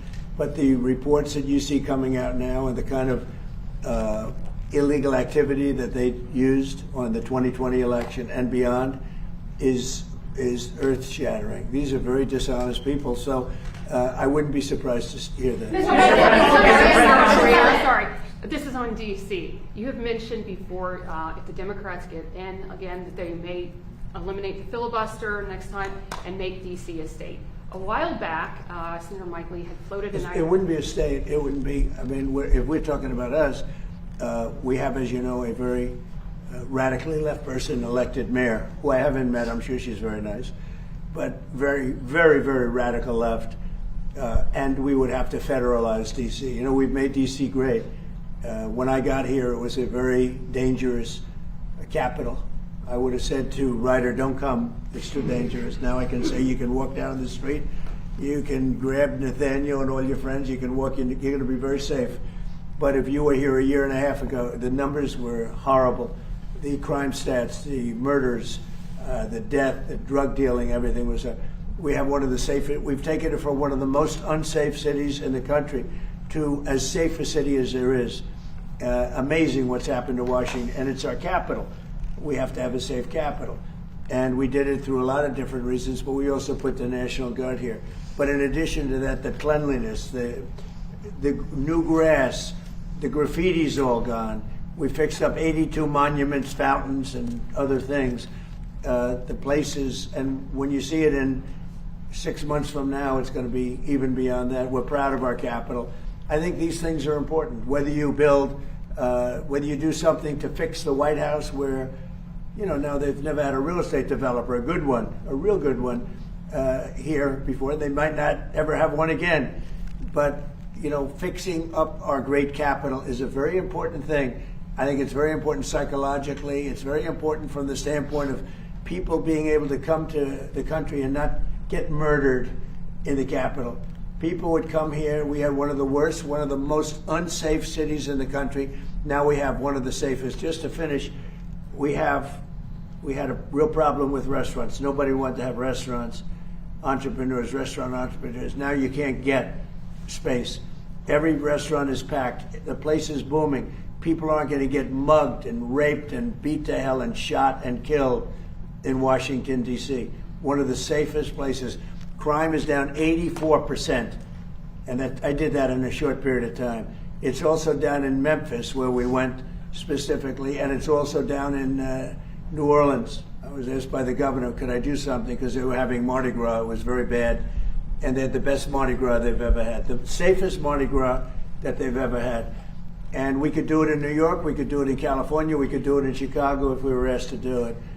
But the crime stats in the whole country, we have down 15, 16, 70%, a record. Why hasn't Kim Jong-un responded to your request to have a conversation? How do you know he hasn't responded? Has he? Yeah, he has. Did you speak to Where him? are you in conversation? That's very positive. Well, just so you understand with South Korea, look, South Korea has been protected by us for many, many years. And during my first term, they agreed to pay close to $3 billion a year for protection, because we don't, you know, they essentially weren't paying. And I asked them to do that at my request. I said, not right. They weren't happy about it, but they agreed. I asked for $10 billion, and they were very unhappy. But we agreed for a short term that it would be $3 billion, and next year it would go up, and the next year it would go up, so they start paying for their protection. When the election was rigged and I ended up watching for 4 years and then coming back, I watched Biden rescind that $3 billion here for whatever reason. When I called recently the president of South Korea, who I like, I think he's very nice actually, but I called him, I said, would you like to give us a little hand? We don't need help with Iran, but if you'd like, give us a hand with Iran. He said, no thanks. And I said, wait a minute, we have 39,000 soldiers over there guarding you from Kim Jong-un, your next door neighbor, and you're not going to help us on a very easy military operation in Iran? That's strange. No, we'd rather not get involved. I say, well, why are we involved in helping you? So, and I want to help them, but, you know, when you ask somebody, would you like to give us a hand, and they say, no thanks, and then we're guarding them from a country and paying ourselves billions of dollars, it's costing us billions and billions of dollars to protect not only them, but other countries. Look at NATO. We spend hundreds of billions of dollars protecting Europe from Russia. Hundreds of billions, mostly from Russia, but from other things too. And then they say, well, they don't want to get involved with guarding the strait where they get most of their oil. They get 50% of their oil, and they don't want to get involved. Why are we doing it? So all I want is fairness. And South Korea, I get along with them very well, but they were paying $3 billion a year, and then they convinced Biden that I was probably a bad person and they shouldn't, and he immediately rescinded that order. So we were getting paid. We would have been getting paid a lot more, but we can't go around and protect all of these countries, especially when they're not there to help us. On the expiration of the Memorandum of Understanding, are you any closer today to reaching a final deal to end Iran's nuclear program? Well, they want to make a deal, but they're not going to make the kind of a deal that I feel is necessary. Look, we're in there for one reason. Iran cannot have a nuclear weapon. You understand that? Iran cannot have a nuclear weapon, and they won't have a nuclear weapon. And right now, them building one after what we did previously with the B-2 bombers, going to be a long time behalf. But Iran cannot have. It's very simple. They can't have a nuclear weapon. How do you respond to folks who say that you are prioritizing the interest of adversaries in North Korea over our longtime partners by scaling back these military exercises? No, I'm making it much safer. You see, I'm actually making it much safer. Kim Jong-un has always treated me with great respect, and we met on numerous occasions, actually, 2 primary occasions, spoken and spent time. I understand him. He understands me. You're doing war games. I get along with him. You know, he didn't like Biden. He didn't like Obama. He didn't like anybody. But I get along with him very well. No, what I'm doing is making things safer. Just the opposite. Mr. President, to scale back on those. Quiet. You're very disrespectful in front of this young man. Okay? Don't you find her disrespectful? He understands. Quiet. Who are you with? I'm with CNN. Fake news. You're fake news. You're a loud, boisterous person. You're fake news. Be quiet. Be quiet. Be quiet. You're a fake reporter, and you report fake news. Go ahead. Mr. President. So shut up, bitch. Is there enough food on the USS Lincoln? Yeah, it is. That was a CNN fake report.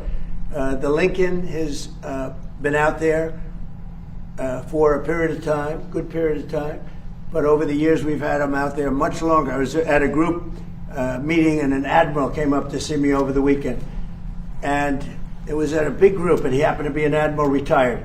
He said, I've been on ships that are out there much longer than that, sir, and I know people on the Lincoln, they say it's beautifully maintained and beautifully taken care of.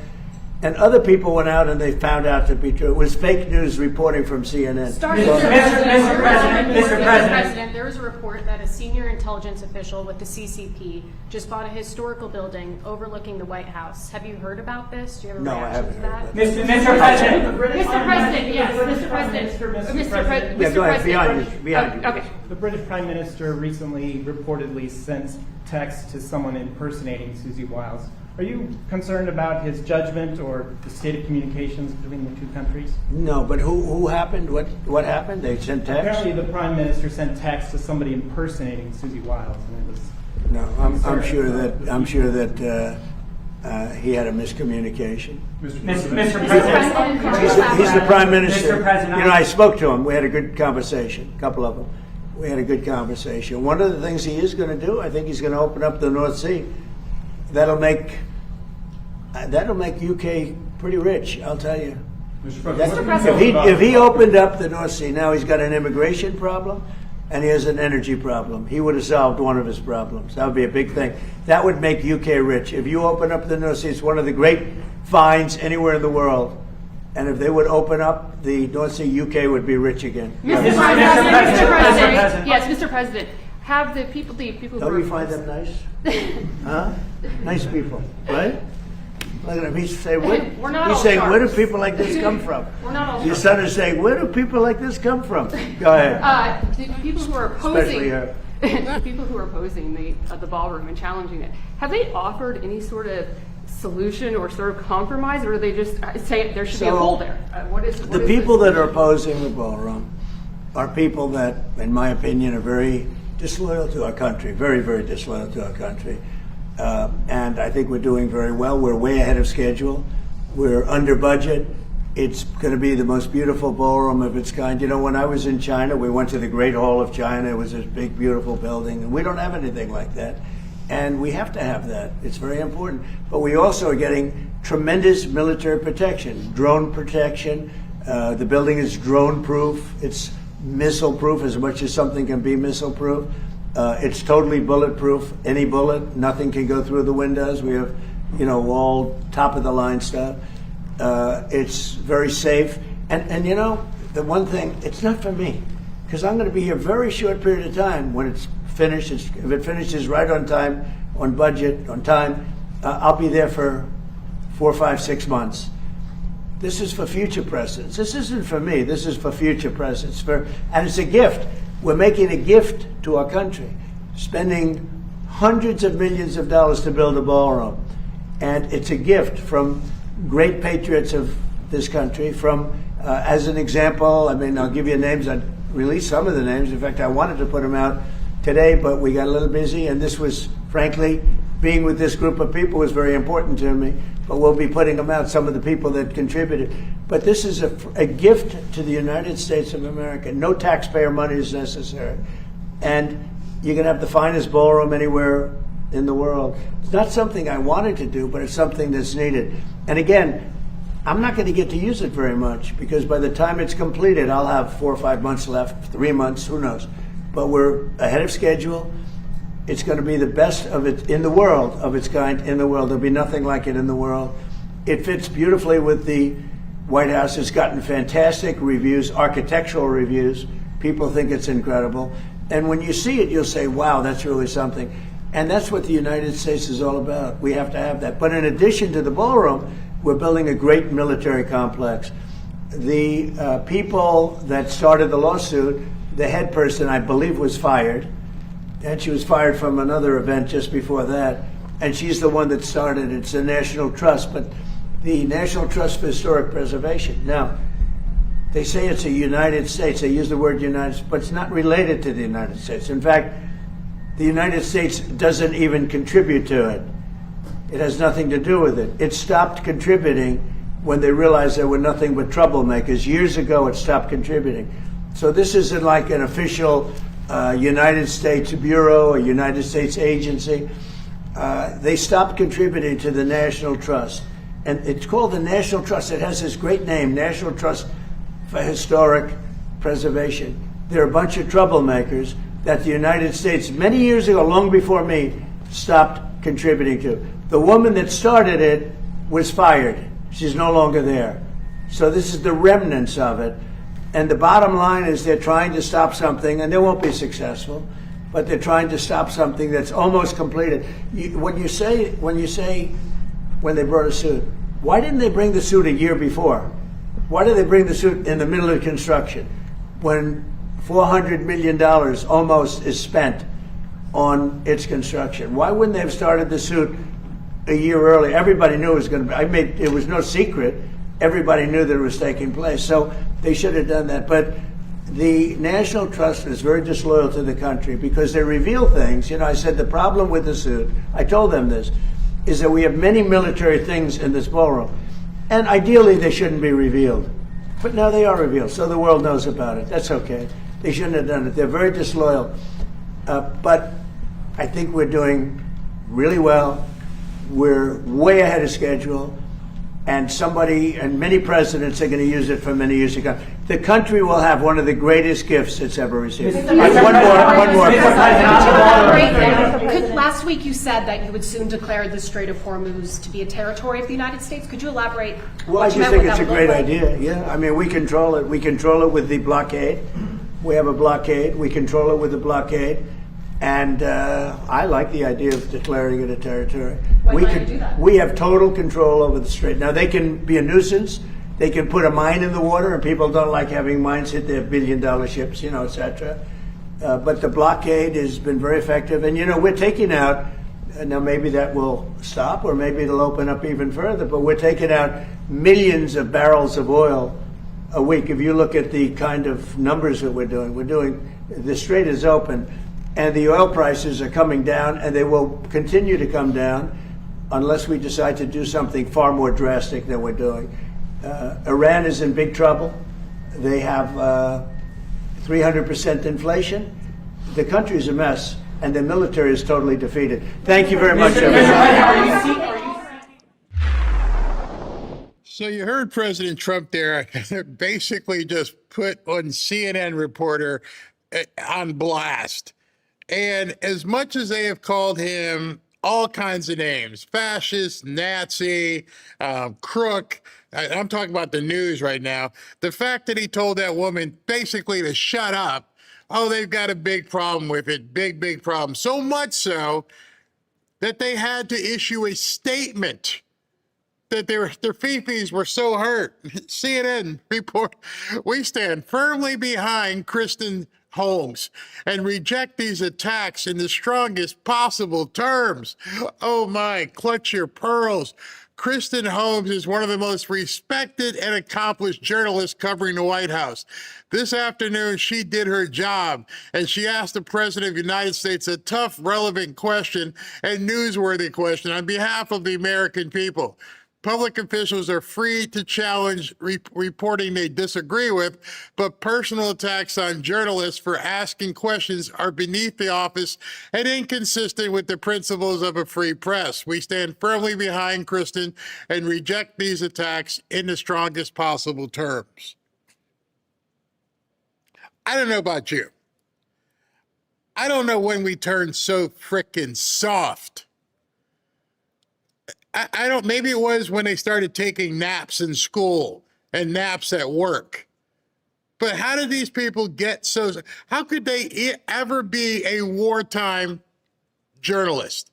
How could they ever travel? Remember that back in the day when journalists used to go in with the forces, they would embed themselves? These people could never handle it. There's no way. That required the entire company to come out and defend her fifis because President Trump spoke to her badly? You know, the thing is, if the president tells you, shut up, you shut up. If the president says, and points at you, at that point, you should realize, oh, I've overstepped my bounds. I'm talking to the president of the United States. Somebody earlier had said something in the chat. And they said, wow, this chat is highly regulated. You're damn right. You're damn right. SV, Beth, Roaring Rage, Severo, they do a great job to make sure that other people's, I won't say entertainment, but their position here is not infringed upon by some idiots. And you're exactly right. You can't believe it was so well maintained is because it's a shame, as you saw in the White House, that adults have to be assholes. Excuse my language. If people didn't act that way, they wouldn't get the slap back. But for some reason, here we are in 2026, and people feel it's free speech to tell you what I'm really thinking. No. Man, people need to go back to high school and find out what free speech really means. People, even at CNN, need to understand the freedom of the press and what it extends to. His freedom is to tell you what he thinks. His freedom is to tell you go pound sand. That's not an attack. That's called a retort. And I don't have to put up with your free speech, and you don't have to put up with mine. If you don't like what he says in the White House, Oval Office, leave. Get out. But I'm not going to let you sit here and berate me, and especially in front of little kids. There's a 16-year-old lifeguard, and then on the couch were two little kids. And all I've asked you is just be nice today. Can you just cool your jets in front of these kids? we're trying to, basically honor them with ceremony and saying, you did a great job. This is something to look up to, this young man. And you are living because of what these guys did to you. Notice those guys on the other side are all white. There is no racism. But no, you're Miss CNN and you got to take on the president in front of these little kids. I just wish one day he went and they had a Luca Brasi over there and just escort people out. I just wish they throw them out on their butts. Freedom of speech, freedom of press does not give you the permission to be a complete, you know what? I already said it once. And the same thing goes in chats and everywhere else. Your freedom of speech ends when you go in somebody else's place, whether you're press or not. It's so funny. While that was on, there was I'm going to get to it here in a second. There's a gentleman running for office down here, and he's one of these DSA nut jobs. And he was on with Martha McCallum. I'll show it tomorrow. Well, that guy, his team reached out to me, Ashley and them were talking, and then they went back and looked at our history. No, thank you. We can't come on that show. Hey, you're right there in Florida. Barry's right down the road from you. He'd love to interview. No, can't do that because I'm not going to let you get away with your crap. Well, Martha, she got a little fiery today on the interview, and she's like, I asked you this question. That wouldn't last with me. I'd call you right back out to your face. And that's why when they look at our history, like, not going to go there. He's not going to play ball and just move on to the next question. No, I'm going to keep coming at you. You're not going to play games here. So I love that President Trump just told her what for. And it makes it even better that CNN had to go whiny. What's the Mandami thing? Yeah. Grow a pair. Grow up. Enough already. Thanks for that, SB. SB sent me the. He sent it to me, and I had to go. What's funny? When I saw you sent that to me, you texted me, and I saw that by I think it was Nick or Eric, one of them, and I'm like, this can't be real. That's AI, right? They really did just put out a post. I said it in the chat. Don't be a pussy. Sorry. Come on. It's what you just said. Enough, right? Look at this. Christian Holmes. The memes are already coming out. Quiet, City. and you know what's weird?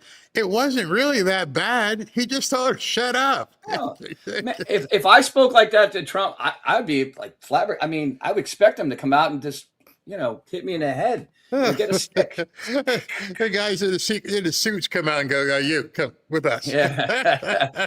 No, but they're so rude. You and I have talked about this several times. They need to get rid of the press. I'm surprised people haven't, done some other things, but I think it's going to happen because people are fed up. We've had enough of this crap. Completely. Yeah. All right. So what's the next one you got here? Number 6? Number 6? Yeah. I got rid of 5 because you covered that one already. That's okay. That was when you just had. Okay, what do we got here? So I don't know if you heard this, but a reporter went up to the Massachusetts mayor, originally from the Dominican Republic, after he was arrested for allegedly stealing more than $1 million in COVID relief funds. His staff reportedly responded, he doesn't speak English. You play the video. You can hear him. And look at the way he smiles. He's so arrogant, so just, you can't touch me, man. I'm a mayor. And you know why he can't touch them is because these people keep electing these nuts and they put them in office and they do feel untouchable at this point. Yeah. And they can do whatever they want. Hold on. Well, it's kind of like what I said about CNN and the others, MSN and ABC, CBS.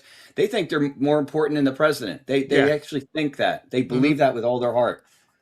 You saw what happened at the press dinner. They were the way they just talked about him with disrespect. It's funny when you think about that press dinner.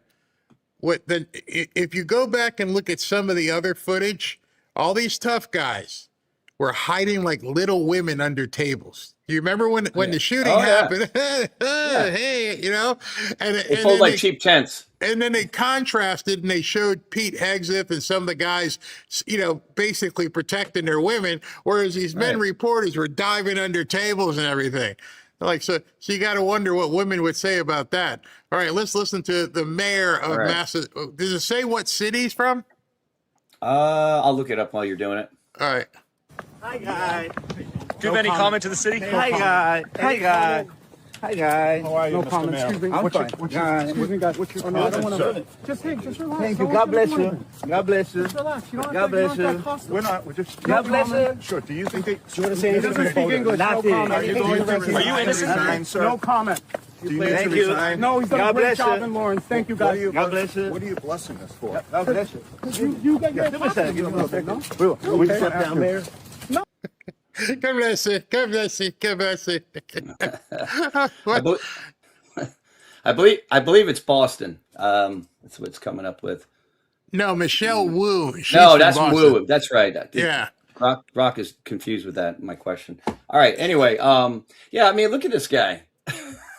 How the hell did you get? How did you become mayor of an American city and you can't speak English?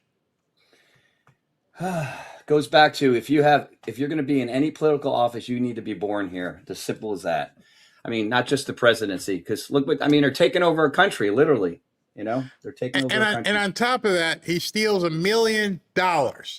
So you can't speak the language. Means you're right. You're probably not from here. You steal $1 million. You get arrested. How come you would think in general principle you would just, you know, I'm going to resign. I shouldn't have this position.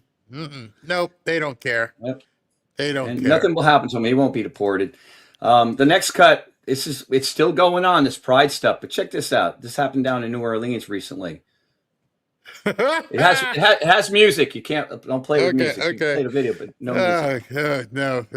Is that what I think it is? And look at the audience too. You can tell these are all people that were in closets 20 years ago. Now they're all out. They're all out. Look at them all. Oh my goodness! And it's just little kids, huh? Yeah, they're holding up. I mean, yeah, they're indoctrinating the kids. I mean, look at it. The kid's like, "Oh, this is my new mommy." Oh, wait, but you're a dad. Or whatever you are. What's it? It took place where? Pride celebration in New Orleans. Yep.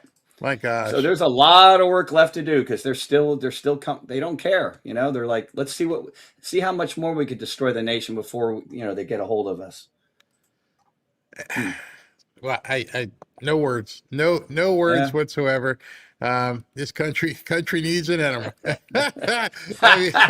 It's suppository, man.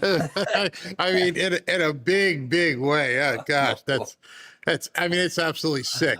Oh, by the way, did you see this? I hope there's no music. Wait a minute, hold on. We'll do that. Oh later. yeah, no. I posted that. Left, take on the machines. I posted that a few days ago. He tries to go out fry. He tries to do like. Oh my gosh! He's doing the Newscomb dance. They have no rhythm, no life. They're just. It's all fake. It's all fake. They're just pandering to their. All right, so I got base. some good stuff coming up. Let me go. All right, man. Do a quick read here. All right, thank you. Hey, I'm gonna. Today it is 98, 106. With the humidity. It's really hot. Actually, I'm not outside, so I don't really care. But these heat waves can have you chugging water all day, and you'll still feel tired, bloated, and dried out. Nothing sticks. Turns out it's not a drink more water type problem. Dr. Josh, a real physician with 25 years who knows the liver inside and out, set me straight. Your liver distributes hydration at the cellular level. If those cells aren't holding water, it just runs right through you. Some of you guys may know if you're taking any sort of diuretic and you're getting up all night to pee, it'll just run right through you. But what that does is it can make you very dehydrated. That's why you can drink water all day and then still feel wiped out about this time in the afternoon, having low energy, bloating, that dried out feeling. So in addition to drinking the water, it's evaporating just as fast. SV's out there all the time playing pickleball. I can't even imagine how much you expend playing something like pickleball at our age. So most electrolyte drinks are just sugar and salt. So he made this drink called LTV. It's a clinical dose marine electrolyte with taurine, so cells actually retain water. I never thought I would take something to retain water. It's got milk thistle and dandelion root for your liver. 0 sugar, 0 carbs, 0 calories, thousands of positive reviews. So now every morning, it's different for me. I get outside, I go sit outside by the pool, look at the water, take this drink down, then do a protein drink, and I feel like a different man. No afternoon crashes. You've seen me, excuse me, bloating, gone, clear-headed, actually hydrated and energized. I don't push products that don't work for me. This one does. If you're still drained this summer, go to drinkltv.com/Barry. It's a limited time deal and you get up to 57% off. And if you buy 2, you get 1 free plus a free jar of creatine. I haven't even gone into all the different benefits of creatine. And it's only through our link in the description below. Do it. It's still going to be hot. At least down here, it's going to be hot for months. You need this. drinkltv.com/Barry. Be back in 90 seconds.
Back to Fanfare with Barry Cunningham. This is a featured presentation from the Fanfare Newsroom. But help me understand the difference between the kind of democratic socialism that you support and what's happening in Cuba and in Nicaragua, in Venezuela. Recently, we heard Daniel Ortega saying that he doesn't want to have elections in Nicaragua. Of course, Cuba hasn't had the multi-party elections since 1959. In Venezuela, it's clearly still a dictatorship. So what's your relationship with these countries? Do you believe that Cuba, Venezuela, Nicaragua, that they are dictatorships?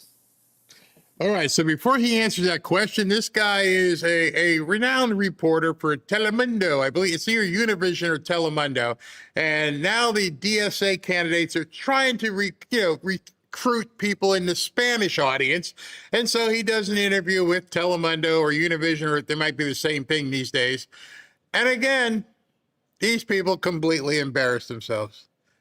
I mean, there's no other way to say this, is that these people don't know what they're talking about. You know, that when I put up the poll earlier and in looking at the poll, it's right now, I said, if you're not going to vote for the Republicans this fall, primary season, then in November, what do you think these people on X are going to do? Are they going to sit home and not vote? Are they going to become socialists, or are they all full of crap? And 82% of you as of right now say these people are all full of crap. I hope that's true, because as you listen to more of these things, and I find that it's incumbent upon me to bring this stuff to you, you can see that these people either they're on purpose being vague or they're very stupid or both. And in any event, as I've labeled it here, as you can see on the screen here, it's Trump or bust. There is no plan B. That's what I was trying to get at in my poll. There is no plan B, people. Understand right now, if we don't win in 2026, if we don't win in 2028, which I don't see as possible, there is no plan B. That's what has cracked me up in terms of looking at all these nuts on X and wondering which ones are fake and just trying to get clicks or likes, because their grift, the stuff that they're doing, will not survive. I told you the other day, last weekend, Robin and I went to dinner with one of my friends who's a sheriff, high end in the sheriff department. And I was like, I don't know if we would even have a show if for some reason these people were to win the 2028 election. I think we would all survive the midterms, but in 2028, I think it would go back to the way it was before. So if that's the case, if we all can look and say they're not going to let us continue to do what we want to do, including the people who are running their mouths on X, who are making money, making fun, poking at Trump, poking at MAGA. You're only allowed to do that because Trump's president. If Trump isn't president, your grift goes away. You won't be able to sit there and chirp all week. So there is no plan B. And I think we need to start acting that way and letting these people shut up. There's no way you're going to go against MAGA or the Republicans, even if you're pissed off that you didn't get the Epstein list, even if you're pissed off that certain person didn't get arrested, you have no plan B. And I challenge anybody who say, yeah, I'm just not going to vote, because all that means is you're voting for them. That's what it means. There is no plan B. So I would love people to tell me I'm sitting home not just going to vote. And I'm like, well, you want to live in the pod, eat the friggin' bugs, and shut up and let them tax and take everything away from you. And I'm not saying, as I said on the screen here, I am not saying at all in terms of there being a lesser of two evils. I hate that saying. I hate that saying with a passion. When people say the lesser of two evils, it drives me freaking crazy. I'm not choosing evil no matter what the other choice could be. I do not find that upholding and saving America to be the lesser of two evils. That is the ultimate. That's what we're here for. And if you don't like some of the things that President Trump is doing, you don't like that things didn't go the way you thought they would go, you don't have any alternative, unless, of course, you're already a closet commie. That's, maybe that's something we haven't thought of. Maybe some of these people we see on X really are socialists.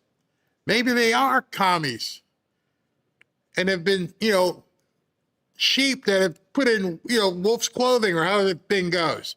Something doesn't make any sense, because every single one of us should know if they get back in power, we're toast.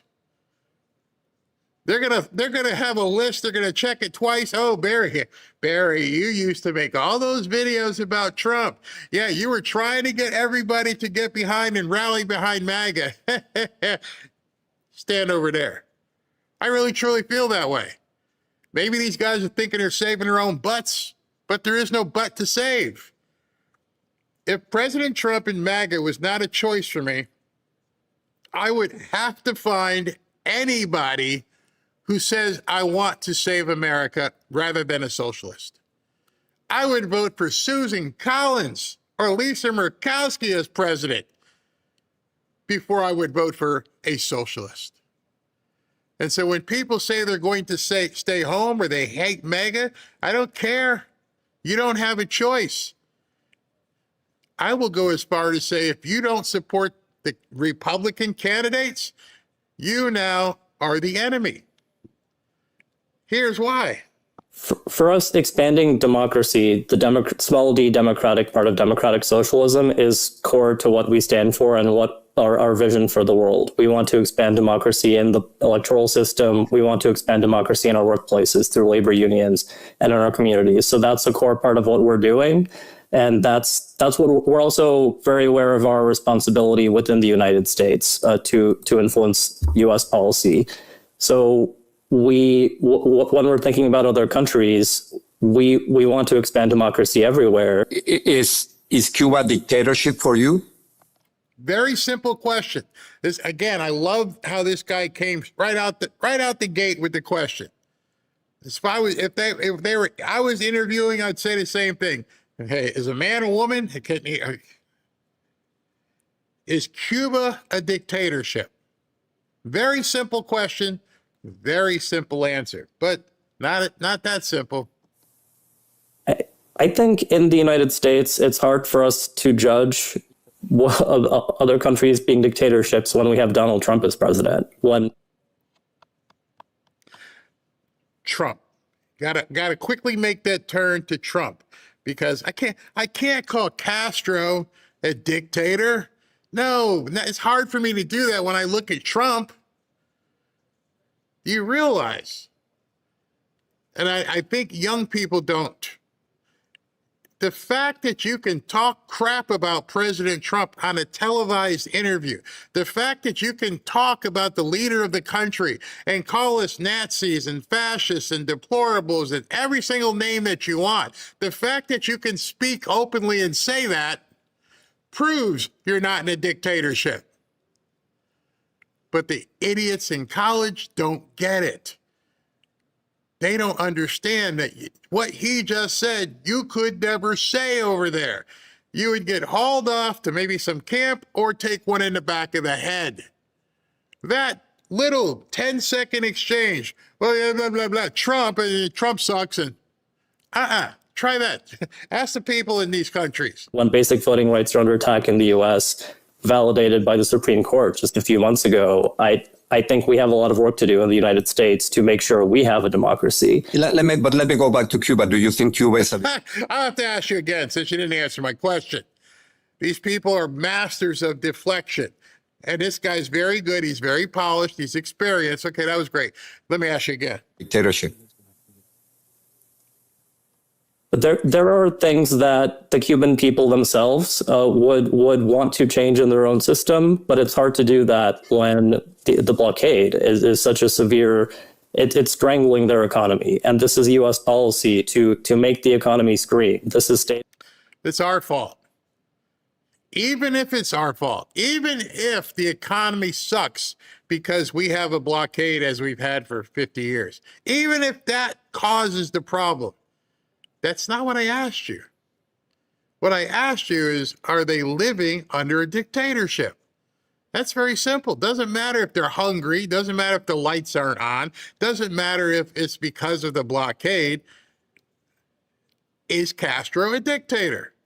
Is the Castro family? Did they create a dictatorship? U.S. policy to put economic pressure on people to support regime change for business interests in the United States. I understand, but maybe your hesitancy in Megan, I don't know if you want to. I can jump in. He's like, you're not getting it, and it's not working. You're stupid. You won't answer the question. I don't want. There's nothing I got left for you.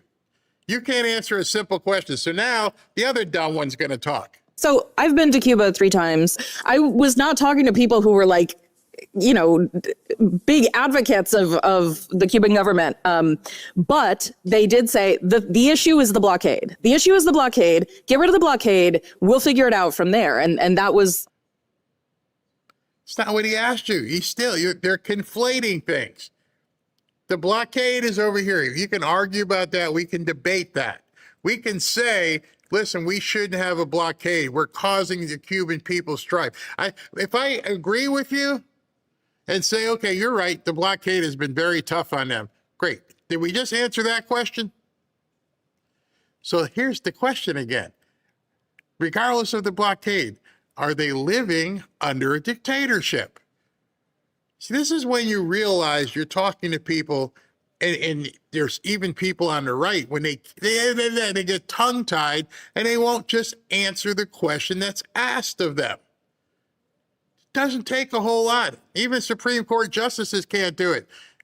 You define what a woman is? You know, just to a person, that was the thing that people were saying, and I take that to heart. Yeah, but you know what's very interesting is that I forget this guy's name, but he's been down here in Miami. He knows a whole lot of Cuban refugee people who resettled here. Every single one of those people would be able to answer that question definitively. Yeah, I'll say. But clearly, since 1959, they haven't had multi-party elections. There's censorship, political prisoners. I think it's important, Megan, just to make the distinction between what you want and what the Cuban government is. I mean, do you? Let me insist on this, and it'll be the last time. Do you believe that Cuba is a dictatorship, Megan? I believe that Cubans have access to their democracy in a way that we do not. They don't have a democracy. So now, not only is a dictatorship, they have access to better democracy than we have. She just said that. They have a better access to democracy than we have. How can we take these people seriously? How can anybody over the age of 22 take these people seriously? They have better democracy in Cuba than we have here in the United States. What? For example, I think the Families Code was just sort of an incredible demonstration of popular democracy. And also, no, they don't have multi-party elections, which is a real problem. I also think we don't have access to our Constitution in ways that are really problematic. I'm not sure. Somebody should tap her on the shoulder and say, you're exhibiting the First Amendment right now. You know, you're talking crap, and nobody's kicking in your door behind you and taking you out. You don't have access to the very thing that you are exhibiting. You're telling people you don't have access to the Constitution while enjoying the fruits of the same document that you turn your nose up at. And so younger people, as you watch this kind of stuff, I hope younger people are taught this, like, do you realize, never mind the rest of the Constitution, just understand that what she just said is only allowed. There is no other reason. It is only allowed because of the same documents these people want to rip up. On like 50 years of the ERA not being passed. 50 years. It's been since the 70s. For instance, Megan, you say that there are sort of democratic movements within Cuba, which perhaps there were in the 60s and the 70s and sort of at the beginning of the rise of the revolution. I think it's very hard to some Latinos to understand that. So I think I just wanted to sort of clarify. That's why for us as a podcast, it's super important for our listeners to understand where you all draw the lines when it comes to what you consider a true and flourishing democratic socialist movement, and one that perhaps failed. Now, perhaps a Cuban revolution that sure had maybe a lot of promise, but turned into, at least in my opinion, and I believe obviously my dad's opinion, a form of authoritarianism that is of course exacerbated by American imperialism. But I think for us, once again, to give you guys an opportunity to draw the line between what is a democracy and what is not. You can do it. So good cop, bad cop. She comes back and is like, hey, listen, I understand all the nonsense you're saying. Yeah. Let's bring it back. Let's bring it back. Give you a shot once again. This isn't difficult. We're going to let you answer the film's running, right? The camera, you see the lights and everything. I'm going to let you give it a shot one more time. Because we understand you want to cultivate the Latin market. You want to penetrate. You want to get more Spanish people, Hispanics to vote your way. So we're going to give you one more shot, because there's people in Nicaragua, there's people in Panama, there's people in Cuba who can really define what you're failing to define here. And so you're losing ground as you speak. The more Hispanics who hear what you have to say are like, they can't even tell me? They can't, huh? And if not, we can keep going. It was part of the conversation in which I felt that they didn't go beyond what I had expected. I completely agree. And I want to be clear, I completely stand by that. And I think, look, I think they're doing something that this generation is doing. And it is a good thing, right? Which is when you talk about these dictatorships, which they are, they're starting the conversation by pointing to American imperialism, which I think has often been left out of the conversation. And so I actually appreciate that, right? That they are reminding us of a consistent truth in the region, which is that so much of what we're seeing in the destabilization of these regions. So as I was watching this, and you guys are probably thinking the same thing, I didn't edit that. That was the cut. Did they all just say, to hell with it, we're out? They're like, wait a minute. So you were asking her one more time, and then you're just having a conversation with your father. Yeah, is Jorge Ramos, I believe is the guy's name. You guys can check me on that. But all of a sudden, they're gone.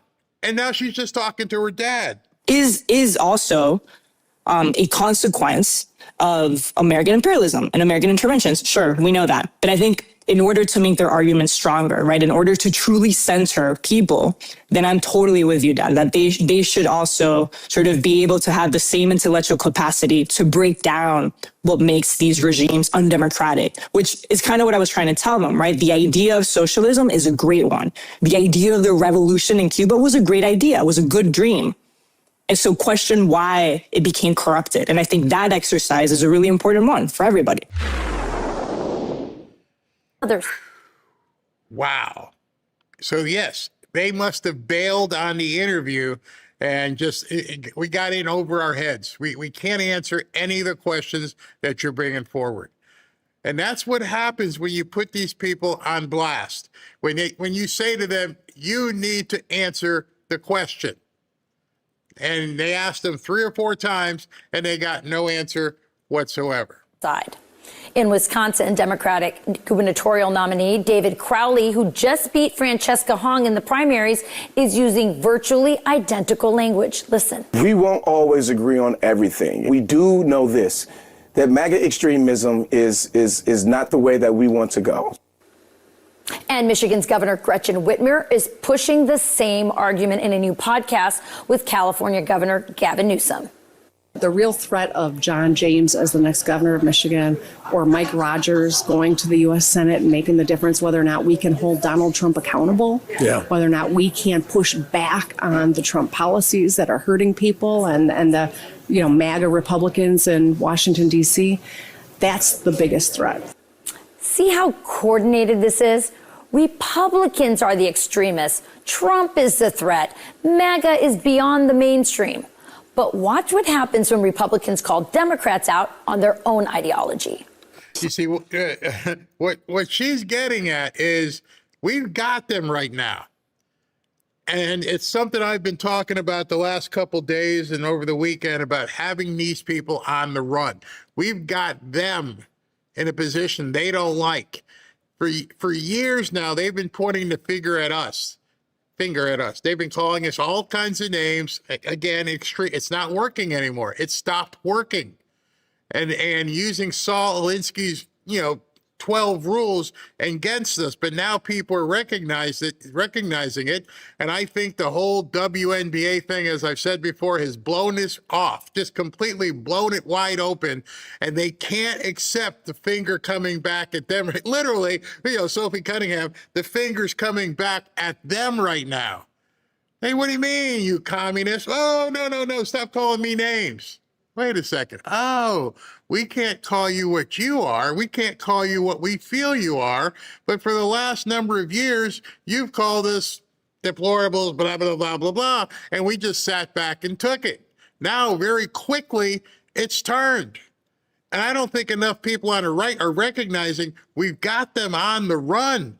They can't answer simple questions. What's a woman? I don't know. Is the Cuba a dictatorship? I don't know. Are you a commie?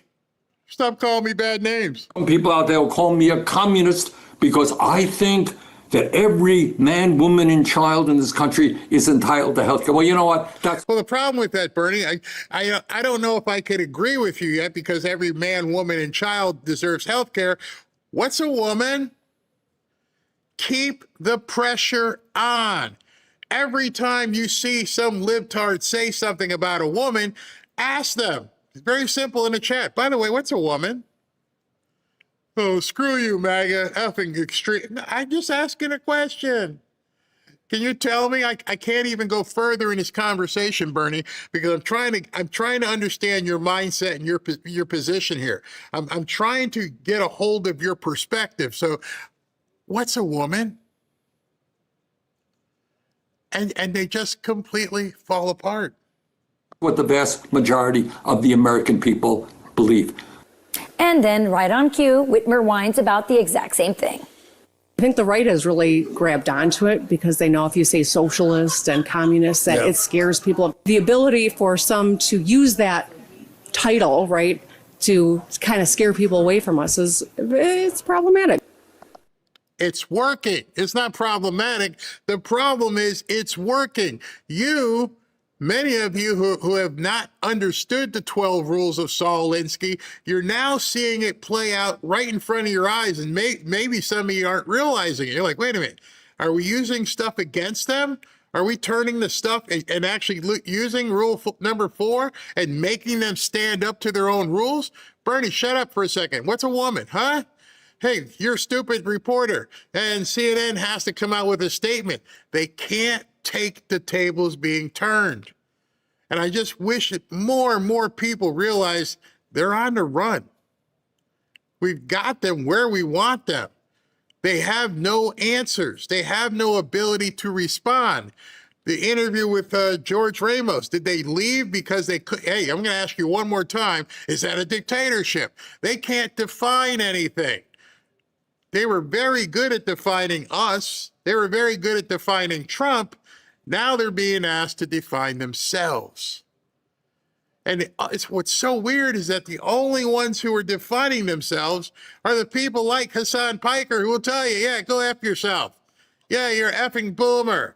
Because he doesn't care. These liberal politicians, I don't know which way to go here. I got to try win an election. And they can't be honest, so now they're trying to say we're being the bad guys. We're the big red hat wearing meanies. Well, they're called Democratic Socialists, but anyway. So let's get this straight. Smear Republicans, and that's supposedly a substantive political warning. Call Democrats socialists or communists based on their actual policies, and suddenly we're scaring voters. Now, forget the labels for just a moment and listen to how Democrats describe their own agenda. And this is how we have to keep doing it. People ask me sometimes, Barry, why do you cut all these clips and everything? Because it's my perspective that I have to keep letting you know you're winning. Too many people are looking at these nuts on X and they're talking about stuff that doesn't matter. I don't give a crap that Candace Owens got $300,000 to go to a debate. I don't care who won. That means absolutely nothing to my wife and family. America's way of life and what allows us to live that life does not depend upon what the hell Candace Owens is doing. Distraction. I don't care. Forget about it. I wouldn't care if she got $500,000. I wouldn't care if she got $1 million. Doesn't affect me. I'm looking to win. Just like I've told you many times in terms of looking at the sports analogy and watching game film, I'm pretty sure there's nothing that the Candace Owens and Alex Joneses of the world are doing that is going to do anything for the game I have to play right now. And what does is my opponent. And I'm watching my opponent squirm right now. He's the insurgent progressive, and now, the ripe old age of double nickels. What you see in Michigan today versus what we were 8 years ago, it's drastically different, and I'm really proud of that. And Kamala Harris was giddy talking about what Democrats will do in Washington if they regain power. We need to revisit the efficacy of the Electoral College. I think we need to expand the Supreme Court and look at reforms. The Supreme Court decisions by this court that was basically at this point hand-selected by Donald Trump. When we regain power in the Senate through Senate judiciary, getting real tough with nominees who we know are lying and hold them in contempt. These are my game films. That's my opponent. That's the adversary I need to defeat. And as much as people get, off off track and start talking about stuff that doesn't matter right now, this is what matters. And if you look that in the face, if you look that evil in the face, you realize they're telling you what they would do given the opportunity. And so if they're telling you we want to rip up the Electoral College, the Constitution, we want to get rid of the Supreme Court, and they're saying that, then we need to let as many people know as possible this is what they plan on doing. And I just feel like some of the people on the right who are talking about anything other than our opponents are trying to screw us over. Anybody who's talking and posting things about what Trump's not doing are getting eyeballs away from what these people intend on doing. That, I think, is just incredulous to me. Two-time losers talking all about the things they'll do when one of them inevitably loses again. But perhaps the most revealing comment comes from House Democratic leader Hakeem Jeffries. With these midterm elections in November, you've got the Democratic Socialists of America, DSA, with several candidates who are on the ballot. Your thoughts on what that energy, how that represents some of the change that you are talking about that's happening in the progressive wing of your party? Yeah, so I think we'll see, what happens in terms of what the caucus looks like on the other side of the midterm elections. Here to win. We'll see what it looks like after the election. Right now, we just need them all to do whatever they need to do to get more people to vote for Democrats. And then funny today, I couldn't play it because he swears every other word, which I think he does on purpose. Talking about Hassan Piker. I think he knows he's so vile that most of the stuff he puts out there you can't play because it's like F this, F that, F that. All you would hear is bleep, bleep, bleep, bleep. But he said something today in one of his videos. He's like, they need my audience. And I thought to myself, how sad. How sad is it that the Democrats will do anything to win, including courting more orcs and satanic people just to get them to vote, and then we'll deal with all their crap afterwards, instead of dealing with it right now. And what that tells me is they're losing. We'll do anything right now. We need more votes. My gosh, they took out 2.5 million illegals that would normally vote for us. They're not here anymore. What are we supposed to do? Win legally, don't cheat, stop the judges from trying to stop everything. They can't do that. They can't do it whatsoever. And so the more they say this, people say to me, like I've told you, Barry, you're bootlicking for Trump. No, I'm just looking at the game. How many of you have thought, wow, all these millions of people who weren't supposed to be here are no longer here? How are they going to make up those numbers? Forget the polls. I would love to ask any of these pollsters, are you taking into account all these people who are no longer here? Because I haven't seen one poll. Oh, yeah, right now the guy in Michigan's up by this much. How?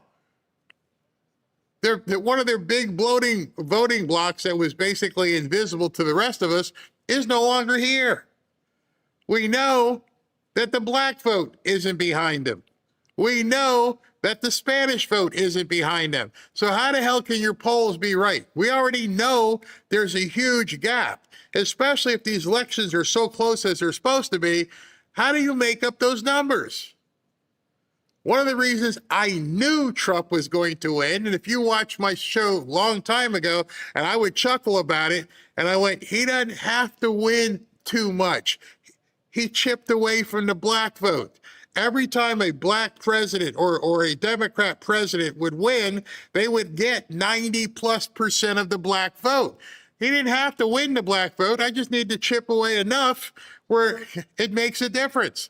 Just by dropping that to 80 and 81, they're screwed. And I said it all along while I was doing my show. They can't win. There's no way they can win. Barry, how can you be so confident? They don't have 90% of the black vote. And I knew it. You guys can go back and see my old thing. Like, there's no way. You can't. The math ain't mathing. And so now I'm telling you, the math ain't mathing again. Not only do they not have enough in the black vote, they don't have enough in the Hispanic vote. And now also the illegals aren't here in the same numbers. How'd they make up those numbers if they're all gone? Not all, but you know what I mean. And so the more people who get deported and have their temporary status ended, where are they making those numbers up? That's why I feel so confident. I'm like, yeah, you guys can bitch, you can moan, you can say you didn't get what you want, but they don't show me the capacity to win, and there's not enough of these socialists. That's why they're going after these young kids. That's why they want to lower the voting age. They want to go after stupid people. That's why they hate boomers, because we talk. I just feel it's important for you guys to realize that we're going to win so much, you may even get tired of winning. And you'll say, please, please, it's too much winning. We can't take it anymore. Mr. President, it's too much. And I'll say, no, it isn't. We have to keep winning. We have to win more. We're going to win more. I feel SB sometimes like I feel like Newt Rockney, because when I say this stuff, I hope that you guys go double check. Go look in Grok or Chat GTP and say, what was the black vote amount for Kamala Harris and Biden versus what it was for Obama? And you'll start seeing these numbers, and you'll realize they had to cheat before because they couldn't make up those numbers. And so now he's chipped away over the last couple of years so much of these numbers. I'm asking a simple question. How are they going to make them up? You can't import them anymore.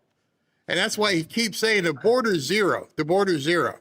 So if the border crossings are zero, where are the votes coming from? I think they're going to find some USBs. a whole crew of people with USB votes. Oh yeah. Oh, look what happened. It doesn't happen a lot, but we made a mistake. It doesn't happen a lot. All right. I have two stories about Texas. Two Texas stories. Oh gosh, you're too funny. That's a good one. Let's see. Texas.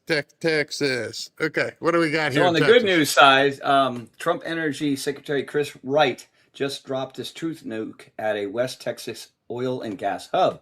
He goes, oil production in this basin, America's largest oil field, oil production has quadrupled.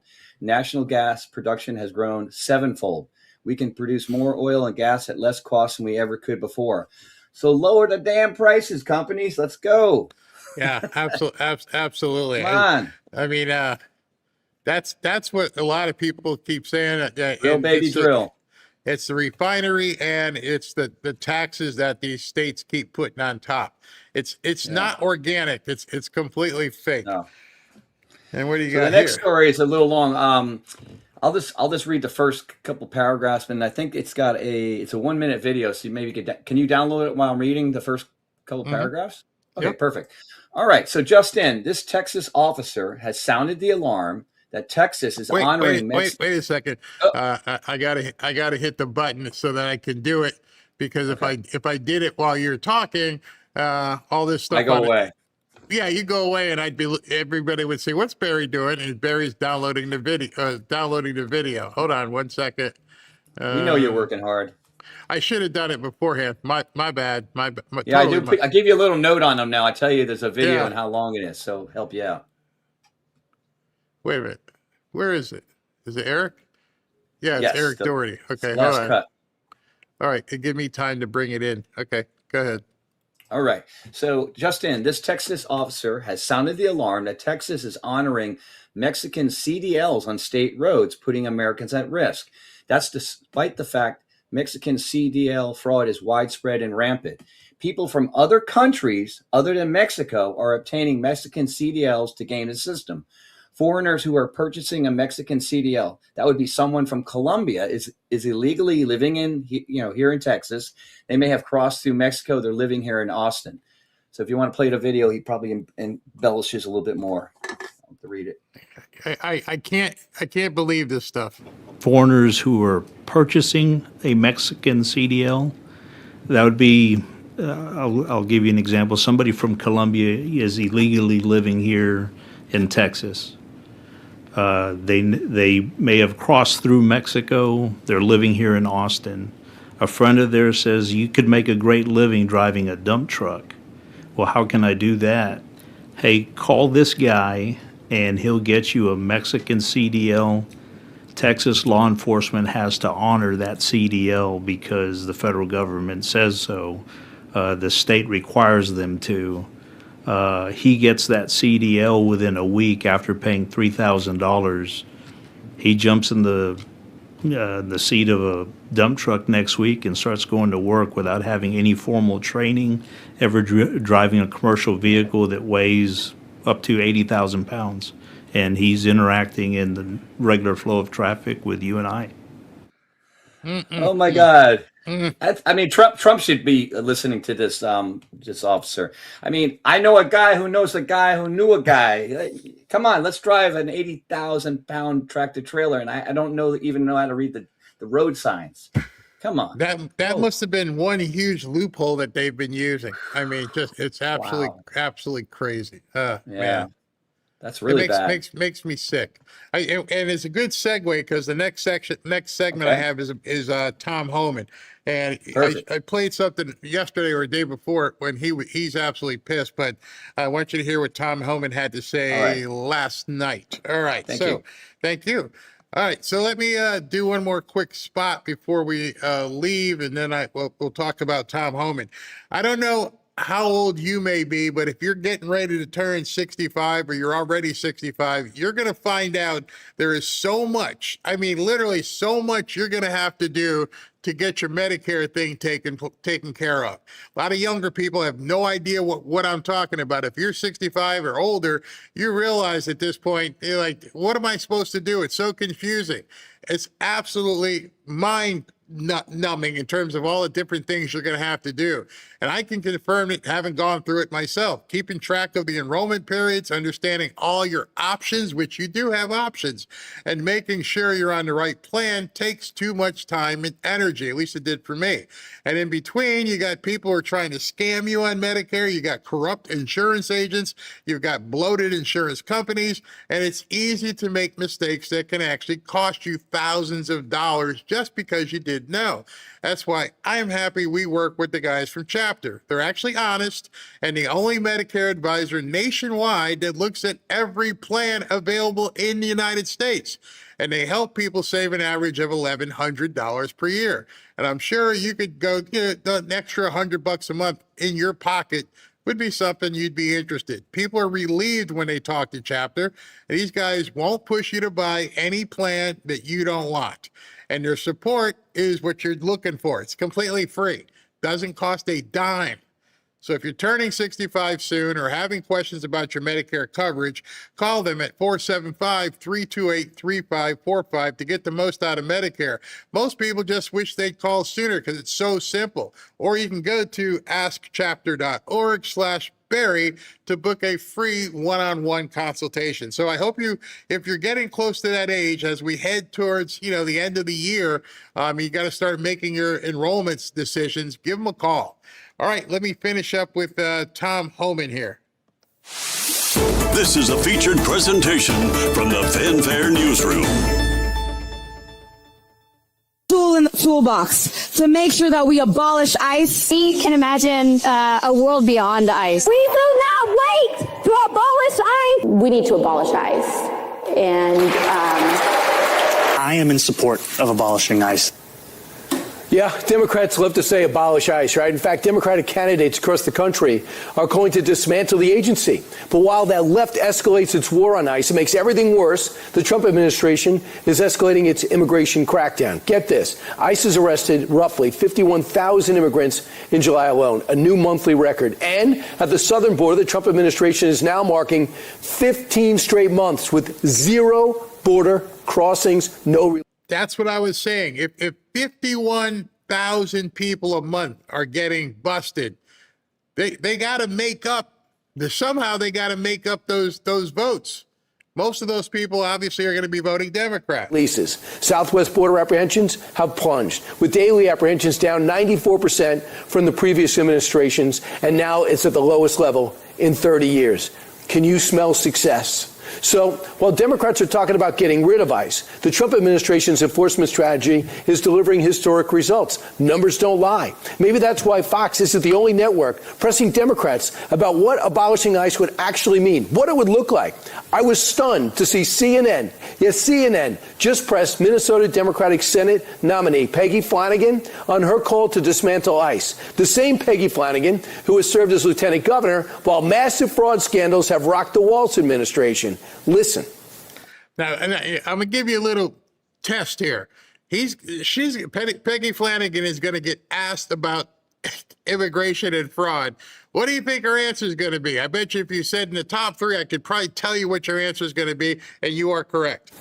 An agency that's been allowed to kill with impunity. This agency is completely out of control. I think we have to rip it apart. So you say you want to rip ICE apart. Do you mean you want to abolish it?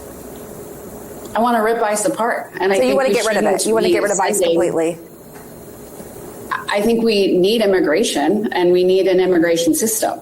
But this immigration system is completely broken.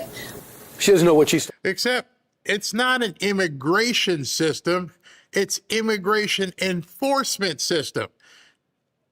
They somehow don't get that understanding is that these people aren't supposed to be here unless somebody decided to change the laws, which they will as soon as they possibly can. But until those laws are changed, hopefully never, we're just enforcing the laws that are on the books.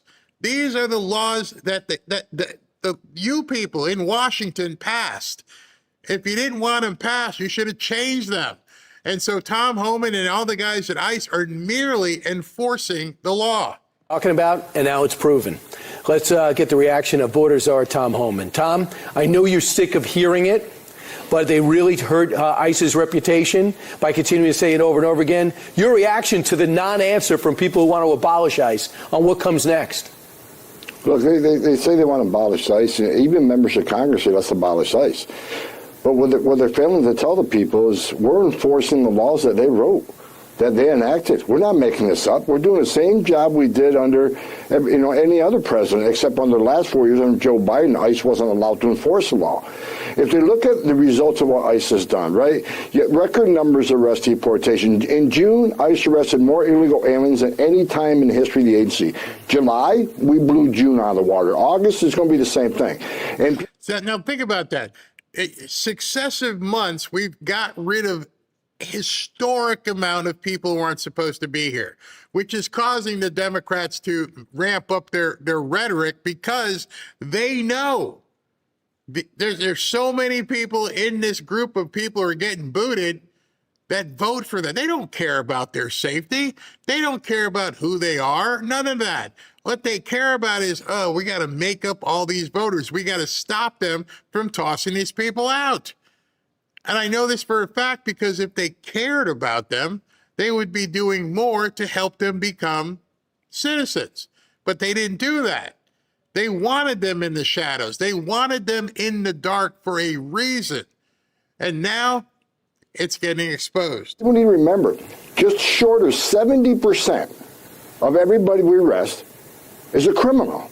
So we're removing hundreds of thousands of criminals from their neighborhoods, make their neighborhoods safe again. But they can have an answer to abolishing ICE. Okay, ICE just found 151,000 missing children that were smuggled during the Biden administration they lost track of. Some of these children were victims of sex trafficking, some were forced into labor. We rescued those children, 151,000. So you want to abolish the agency that found 151,000 children. Now, here's the reason why, Tom. I challenge, again, I like to give you guys challenges. I challenge you to go on CNN, MSNBC, NBC, CBS, ABC, any of them, and look on their websites, look on the videos they post where they will talk anywhere about these 151,000 kids being found. It's funny, Thomas Massey and MTG and everybody else will talk about the pedophiles, the Epstein files, but they never mentioned 150,000 kids that have been saved.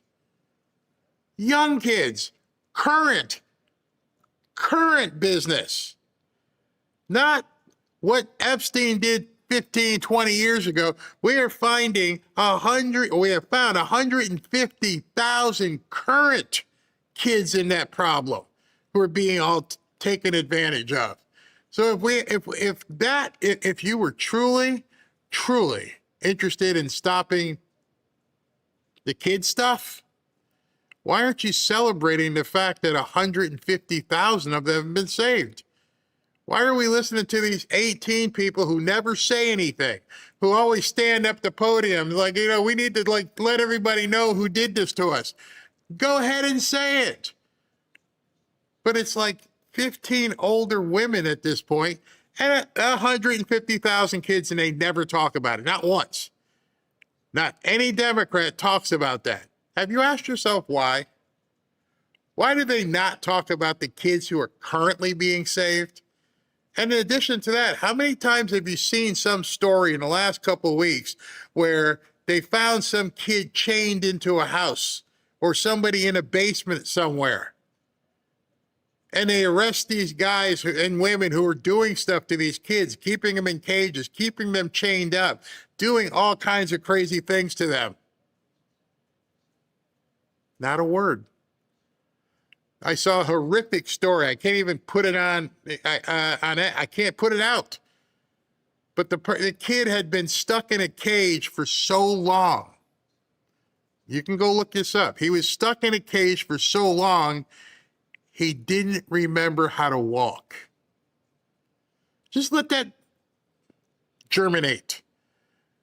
That they found a kid who had been abused so badly and was in a cage, and when they found him, he couldn't walk. Not because they broke his legs or anything, it's because he was emaciated and treated like a worse than a dog. Not a single sound in the media about that. You want to abolish an agency that sees enough fentanyl to kill every American 3 times over again. You want to abolish an agency that is attacking sex trafficking women and children across that border. It just don't make sense. Again, we're making this country safe again. The numbers prove it. Simply look at the data. Also, look at the crime stats across the country. It has a lot to do with what you guys are doing, and Mark Wayne Mullins. So we talked about this on Fox and Friends. Marcus Arante Valdez. This guy is a illegal immigrant. He's been here since the early 2000s. Multiple arrests. He's got a huge rap sheet. For some reason, he was let out of prison. Next thing you know, we catch him on video stabbing to death 68-year-old Todd Stewart. It doesn't seem like there's any cooperation that will allow a call to ICE that would say, pick this guy up. He's here illegally. You got him. Instead, Todd Stewart is dead. So you called for Governor Gavin Newsom and others in the state to not to be a sanctuary state and let ICE do their job. Newsom's chief deputy director of communications has answered that, and I want you to take a look at what they have to say. Said the individual should face justice for his alleged crime. California takes public safety seriously, and nothing in California's law prevents federal authorities from enforcing federal law. The federal government has billions of dollars and substantial resources to enforce federal law. They do their job. They should do their job instead of blaming California for ICE's enforcement failures. Is this? Imagine that. What kind of audacity, the cojones that California had to put that statement out. It's not us, it's the feds. They're not doing their job. Because the idiots who listen to that don't realize that they're ignoring the detainers. They won't hand over the bad guys. And so how is Tom Homan and his team supposed to go and get these guys when you're protecting them? You're harboring them. Your failure? Okay, that's insulting. It's dishonest. Bottom line is we did our job. We found this person through investigative measures in your facility. We did further investigation and find out he's a criminal alien that's in the country illegally and is removable. Then we issued a detainer, giving you full notice that when you're done with him, give him to ICE. We did our job. I forgot that part was in there because I can't show the guy getting stabbed real quick. Hold on, let me just go ahead and fast forward so the people upstairs won't have a problem. That I've dealt with in the last years. I've met with hundreds of angel moms and dads who have buried their child because they were murdered by an illegal alien criminal that was released from a jail after we notified them and asked them to turn that person over to us. It's just like I talked the other day, Lake and Riley. All right, that little girl was brutally murdered by an illegal alien that was arrested in New York City. If they had a cooperation with ICE, if they weren't a sanctuary city and called us, he'd be in detention and be deported. Instead, he went to Georgia and murdered this little girl. I would ask every mayor, Governor Newsom, Mayor Mondami, Governor Hochul, I want you to listen to that tape of that murder and listen to that little girl fight for every breath. Listen to the terror in her voice. This little girl fought to stay alive. Listen to that tape, then tell me that you totally justify what you're doing with sanctuary cities. You can't square that. And Governor Gavin Newsom is blaming you. These guys are blaming you guys. When all they do is a phone call, you would have picked him up. All you're asking for is an opportunity to do your job. Meanwhile, Governor Hochul has provided $7.25 million in taxpayer money to provide legal aid for about 1,400 illegal migrants to keep them here, illegal immigrant kids, to keep them here. It's just backwards, and I hope the American people have had enough of it, Tom. But you guys are doing a great job. We appreciate it. Thanks, Brian. God bless the men of the ICE and Border Patrol. You see, every time you hear somebody talk about abolish ICE, every time you hear some libtard say something about, they're going to rip them apart or anything, you now have ammunition. So one of the things you can say is, so you're okay. Let's just take off the table. Let's not talk about the illegals. Who's going to go find these 150,000 plus more kids? And they'll probably look at you like, yeah, they have no idea what you're talking about because nobody's telling them. They're not paying attention to these kids. They're paying attention to what the media says. They're not understanding that before they were bringing kids over here to be trafficked and God knows what else and treating them like literally barnyard animals. And so, the compassion part, I think we need to start telling people, are you okay with this? Seriously, you're voting for people who say abolish ICE, and they're the only ones out there looking for these kids. Just because of that, you should say, no, we got to keep that going. We absolutely have to keep that going. Put it back again. Keep the pressure on them. Keep pressure on them the whole time. And then you might be disappointed when you realize some people are okay to look the other way with what's happening with kids, long as they can keep getting the votes, long as they can stay in power. It's amazing to me when you see Gavin Newsom and Kathy Hochul and Mondami, and they get up on a platform and they just say, no, we don't want ICE anywhere in our city. We're going to spend millions of dollars to defend these people. Why aren't they spending millions of dollars to defend other people? How about spending millions of dollars to help your city be more safe? And then they want to claim to be the reasons why crime is dropped. You can't have it both ways. It's crazy. Absolutely crazy. My ears just went away, so I'm going to go to Super Chats and hold on, SV, I'm going to have to put you on regular speaker because here we go 3 hours again. You got nothing? Oh, you got nothing. All right, so we'll just keep going. Let me go ahead and do Super Chats, and I will talk to you guys tomorrow. But man, it just gets me with some of this stuff, and I hope you're realizing at this point that you are the ones who are going to let people understand that it's crazy what's happening, and that we have to just keep the pressure on, keep telling people we are not going to take this insanity that they're trying to thrust upon us. All right, let me do some Super Chats, and then we shall go to the after party. All right, here we go. Oh, it came up. I didn't have to move it around. Subster, if it's $60K if a U.S. woman is killed not by a woman. Oh boy, I don't even know what they do. I don't even know if they have the money to pay it. Diana, thank you for all your wonderful prayers. My husband was released last night from the hospital. He is resting at home. CHF with pneumonia is hard. Congratulations. Keep the prayers coming. Chiasop, Bear, we want to thank you for all the work that you and the team do to give us both the news and the info, political and economical. It's invaluable. Thank you very much. Thank you.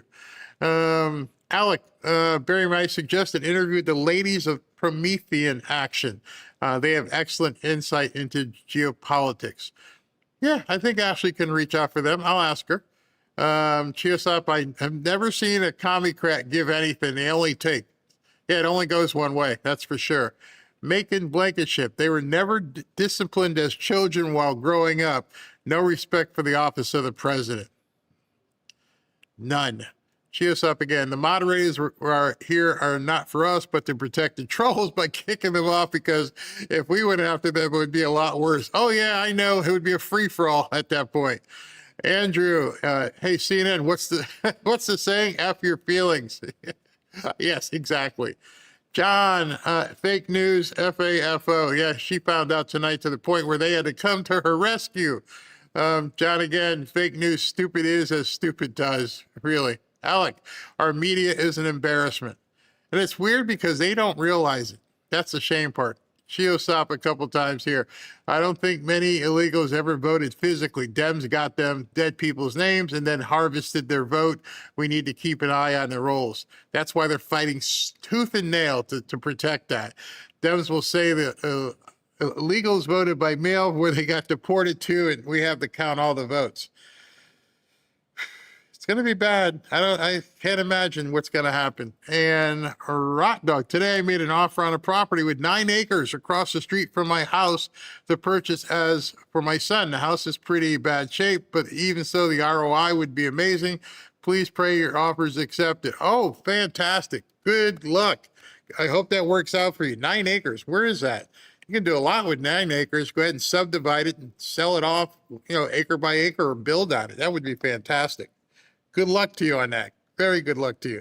I got the socialist stuff. I might go out and do a man on the street video tomorrow, because there's one running down here. But I'll talk to you guys about that. Talk to you guys about that tomorrow. All right. See you tomorrow.